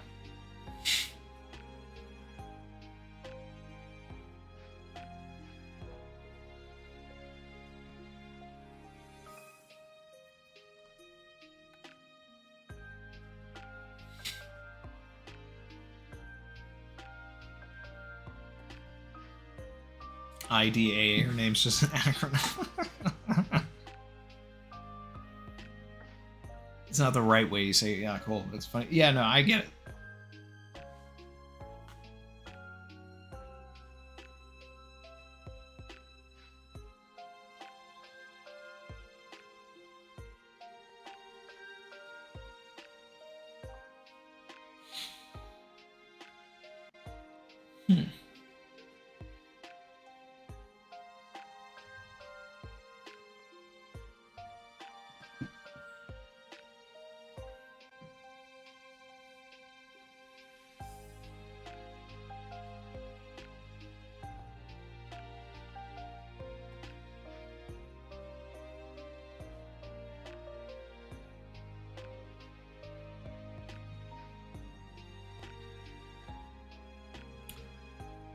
Axel said, Randy, they were discussing how Elbaf taught the world about navigating the sea 70 years ago. That means the sea was insanely difficult to traverse. Nolan is now an even larger badass.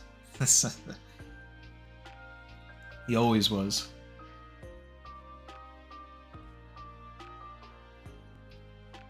Taylor Wyan said the stocks for Randy's snake sun god theory are about to rocket.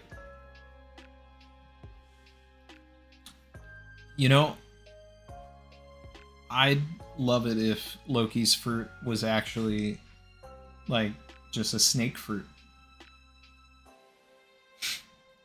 And it just goes into this, you know, this game of telephone where no one is really alive to remember everything going back. But if there was some sort of giant blue snake or something in the Void Century that was tied to Joy Boy or Nico, you know, or anything like that, and then it just goes through this line of things where 400 years later they're worshipping a giant blue snake because they think it's the sun god, and then people are drawn and gravitate, you know, and gravitate to the dragon fruit model Seiryu, fish fruit model Seiryu, because it also is like a blue snake. I don't know. It's complicated.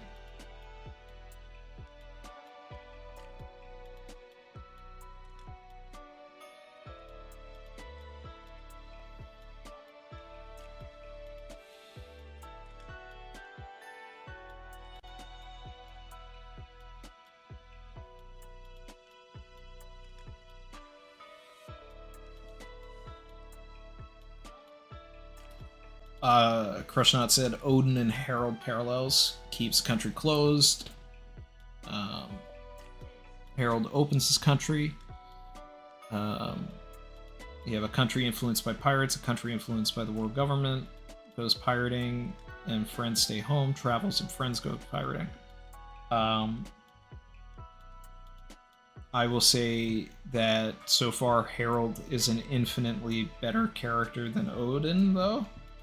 Already?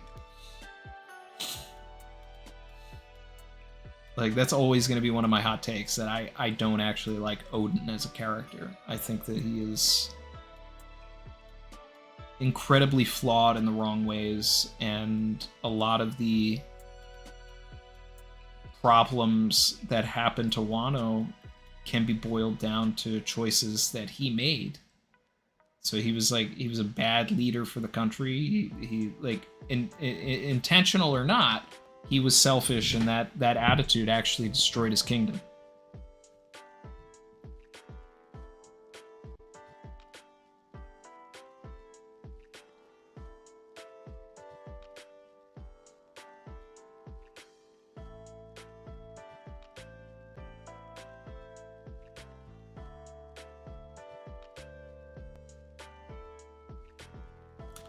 Miguel said, Jormungandr ? It's funny you mentioned that, because the serpent and the Loki-like giant have similar patterns on their bodies in the Harley mural. There is going to be some sort of giant snake in the end game of this story, because there's no reason that you have to... There has to be an explanation why the Shandians were worshipping a snake.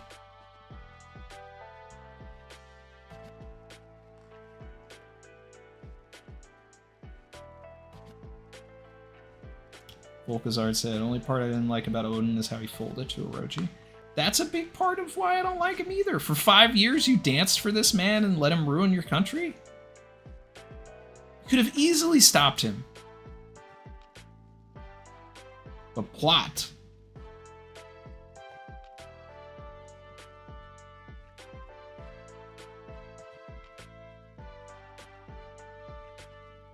Saran said, I like that take. Don't remember you having this opinion of Odin before, but... I've brought it up a few times.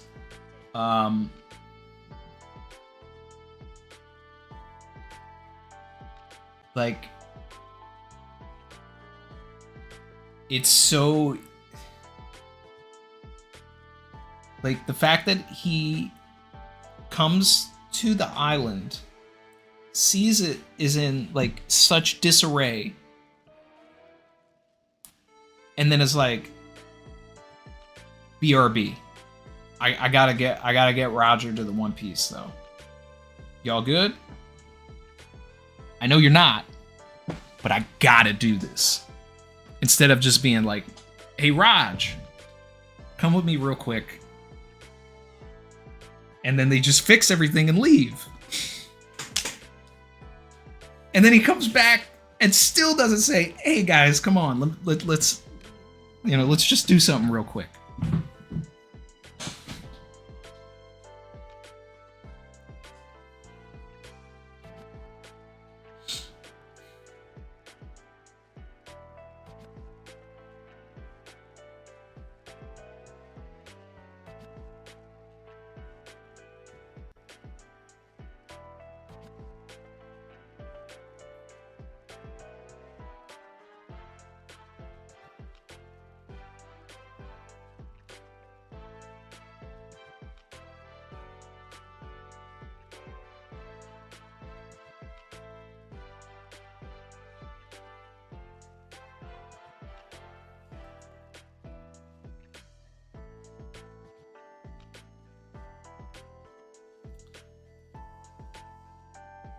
I don't know.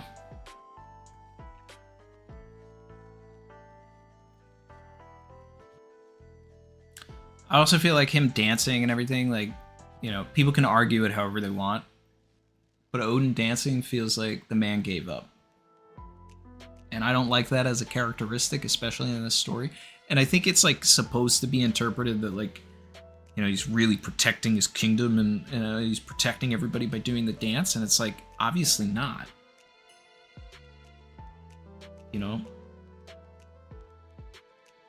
It's like if you met Toto in Alabasta in Yuba, and he's just like, man, I'm done digging. I'm done digging. I'm not gonna dig anymore.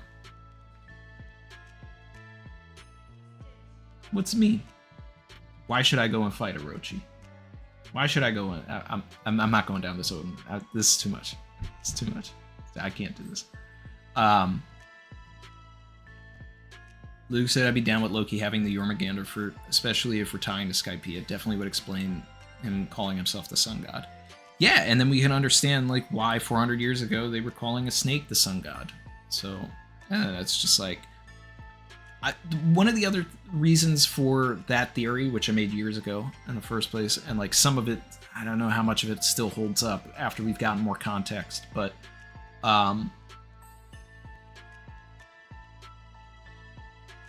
I like the idea of there being another Chopper-like character in the story. Like a character that blurs the line of, you know, it's like Chopper is a character that is, you know, he's not human enough for the humans after eating his fruit and wasn't reindeer enough for the reindeers when he was a reindeer. So he was just completely not accepted. So if you had a snake that ate a human fruit, it would be like Chopper, but it would be like the Void Century Chopper.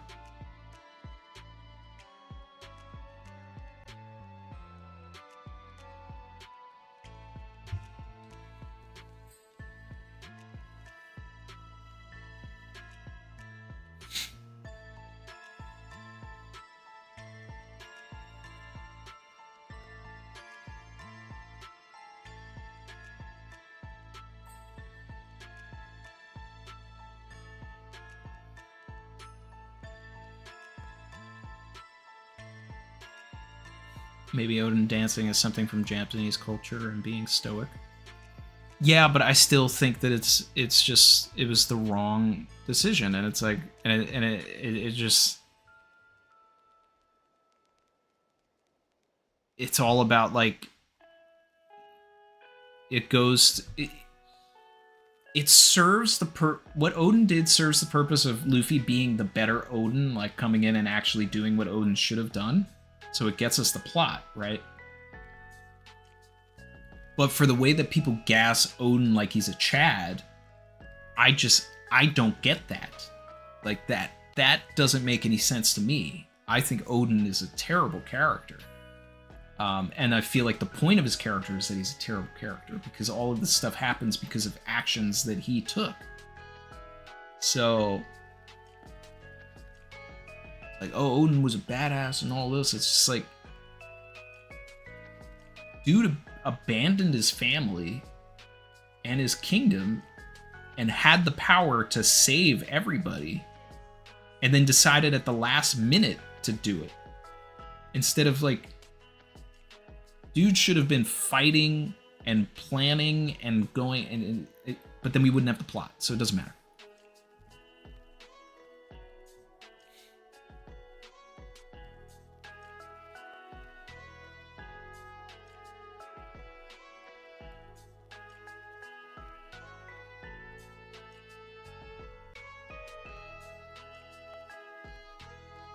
Ollie said, by the way, thanks, Randy, for convincing me to rewatch the whole Terminator series. T3 and Salvation get a bad rap, but fit well in the anthology. Well, to take a Terminator sidebar, cool. Glad you went back and rewatched it. I mean, the first two are classics, my two favorite movies of all time. And T3... you know, it's I wish we got the version that would have had Edward Furlong in it and Linda Hamilton, but you know, there's a lot of things that prevented us from getting that. Salvation breaks the mold of the Terminator genre, which is what kind of ruins it. Like, it's no longer a chase movie. It's no longer directly about the Connors. It's kind of bogged down because they tried to... Christian Bale was supposed to be a cameo, and then when they cast Christian Bale, they were like, oh, write more scenes for John Connor. So it's a little disjointed in that way. Genesis was like an awesome experience to like be on set for and work on, but the beginning is such an interesting concept. Like, okay, you send a Terminator earlier, train Sarah Connor, and you get like this really amazing 30 minutes, and then it goes off the rails. And then Dark Fate, I really just like, I liked it from the nostalgia point of having all of the characters there. Like they finally like got that part right, but then they, I don't know, they just like backpedaled the story so much that it almost, it kind of like retconned and erased everything that was good. So I actually have to put like Dark Fate at the bottom now, of all of them. But still, the first two are like, if you want good sci-fi, people, if you haven't seen Terminator 1 and Terminator 2, like, you should watch them. Those two movies in particular, I mean, like, as One Piece fans, like, the inspiration is all over One Piece. And Oda has a giant Terminator, like, life-size skeleton in his office.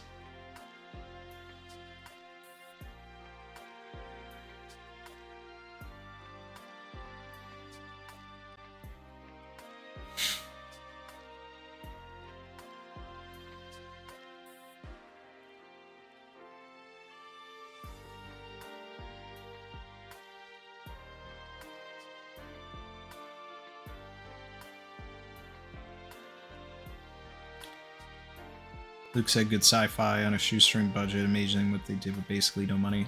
Yeah, I mean, yeah, you can't say basically no money. I mean, it was like, it was a $6 million budget for the first movie, which with inflation is still like probably like 24 million or something. But the fact that they filmed it at night, they ended up stealing a lot of shots.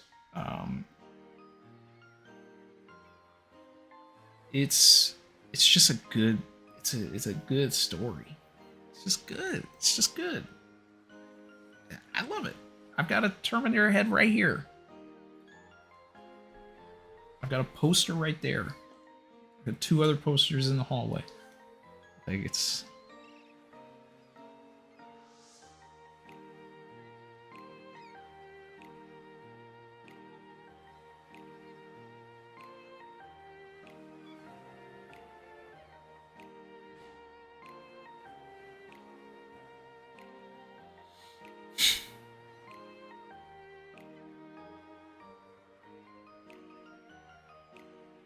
I don't know.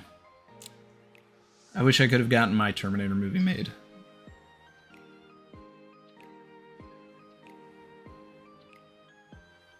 Would have capped everything off.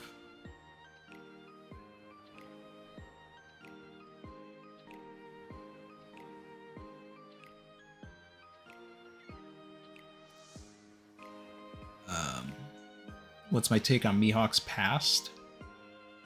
Do I think Holy Knight or Celestial type of fan? I don't know. I don't really have a take on Mihawk in that way. Like, obviously he's got the weird eyes. He was a Marine hunter, so like he had some sort of beef with Marines at some point.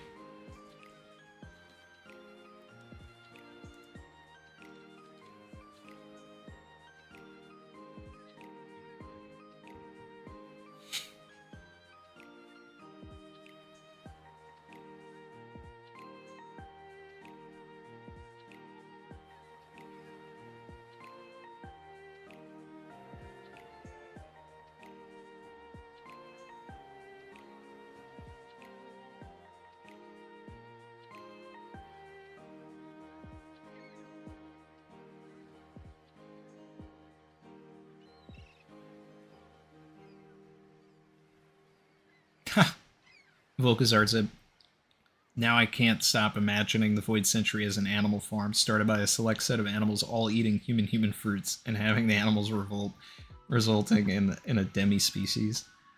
Yeah, I don't know if it's going to be that, but that's crazy.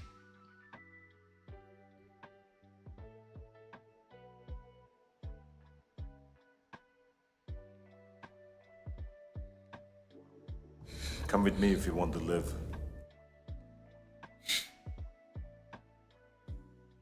I'll be back at the end of every stream or riot. I love how you know, I've been playing a lot of Marvel Rivals lately. You loyal. And by lately, I mean consistently, probably every day for the past like 6 months. But they put Ultron in the game and then like added an emote where like you can do like the Terminator thumbs up. So love that. And then when the Punisher kills an Ultron, he says "Hasta la vista." So I love it. It's still permeating through the culture.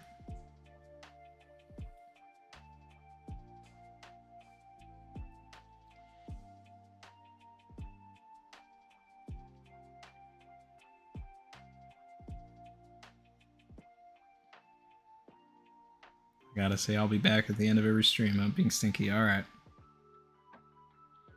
Well, we'll probably be wrapping up pretty soon here anyway. So everybody, get out the last things that you want to talk about, and anything that we missed, and then we'll wrap up and pick back up for 11:54.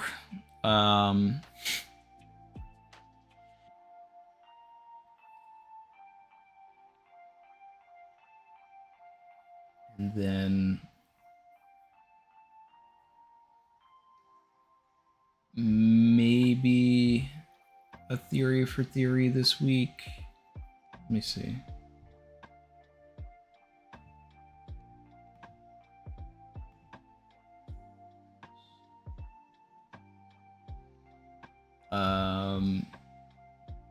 Yeah, I think I'm gonna do a collab with KevDog. We were talking about that. Bring KevDog back to the channel.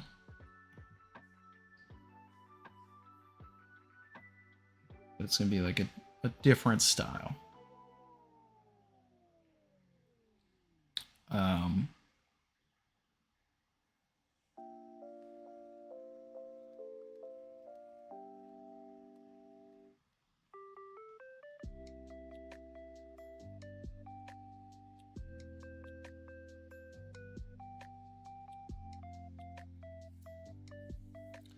What's left for Yamato? To get completely crushed once Blackbeard and his crew members get to Wano looking for Pluton.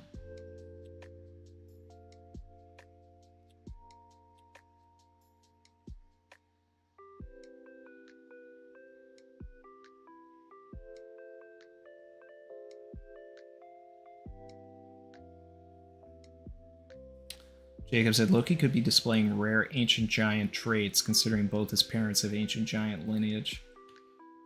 Yeah. You know, I mean, like, imagine we get the Void Century flashback and we see something like Ors, and then Ors has, like, the same type of eyes, right?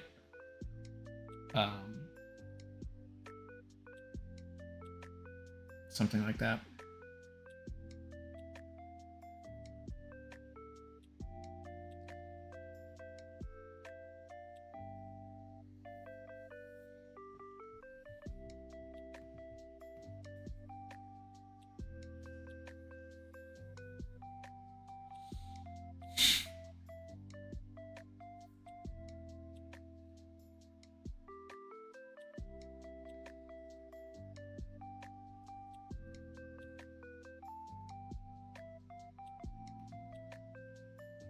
Savage.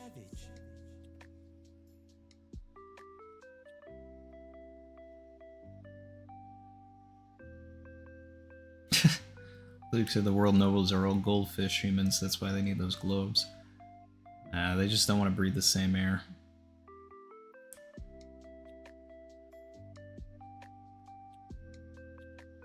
Mr. Knight said Loki's giving off Terminator vibes in this chapter. He'll be back.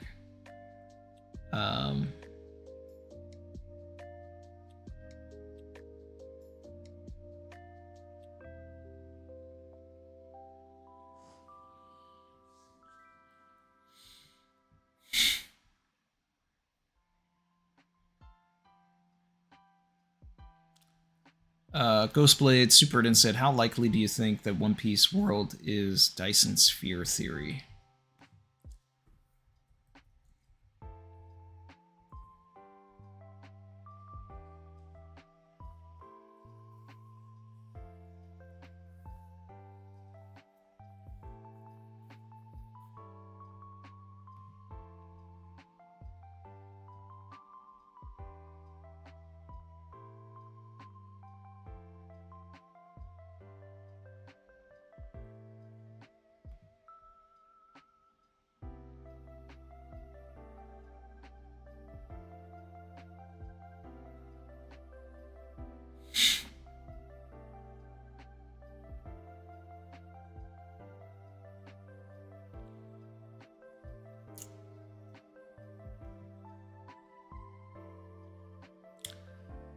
I'm not familiar with Dyson spheres, so if I'm quiet, it's because I'm reading up on this.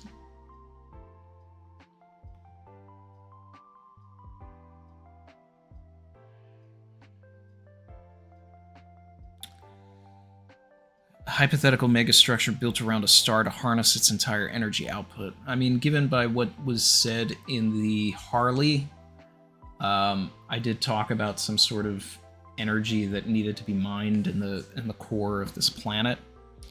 So from that perspective, maybe. But the more I'm like seeing here just on a quick glance, feels like you could call the Death Star a Dyson sphere.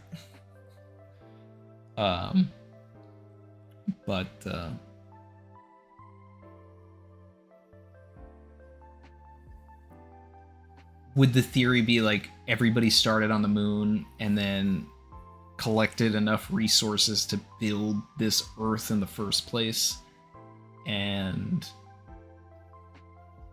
now everybody lives on it?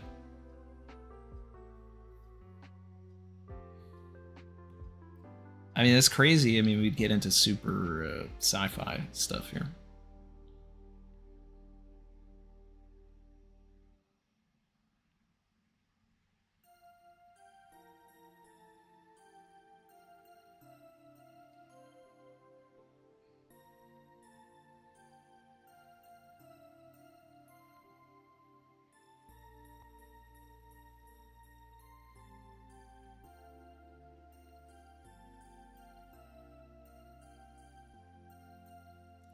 Brianna said, just popping in now, starting from the beginning. Thanks for the live. Excited for your thoughts on this one.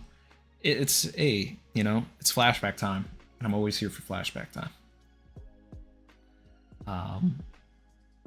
It's a good setup for whatever we're gonna get in 2 weeks. I love a good flashback.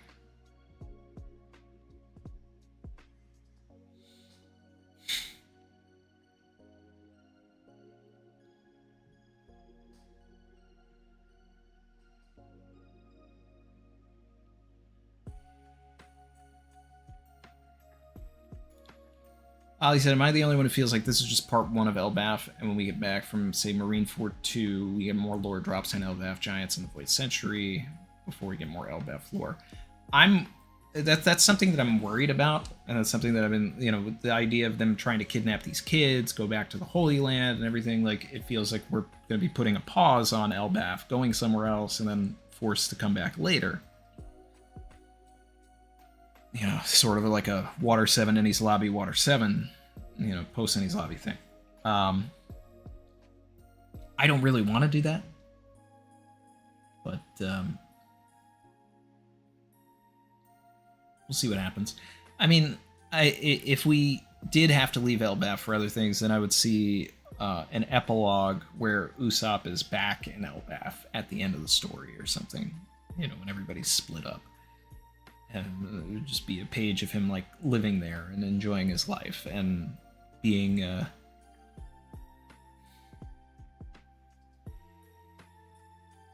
don't know, I guess a scopper type. But sorry, Kaya. I don't know.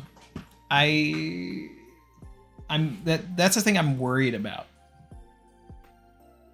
I'd rather like have a really good beginning, middle, and end here. And if we have Ragnarok and like the tree burns and everything, there may not be an Elbaf to come back to in the first place.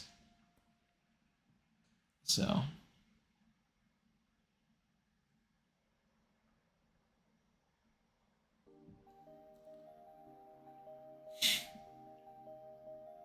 But I don't know. All right, guys. I think that's gonna wrap things up for this week. I don't think I have anything else to add. Harald's cool. Ida's cool. Estrid sucks. And Loki's cool.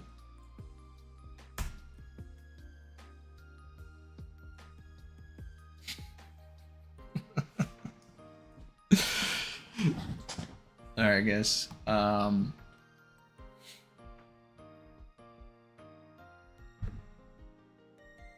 Keep updated with the Discord and community posts. I'll let you know if we're gonna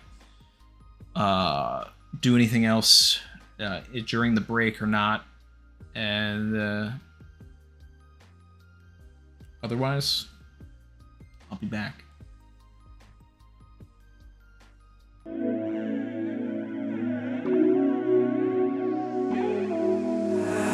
I've been swimming deep, deep. Savage. It's over. Go home.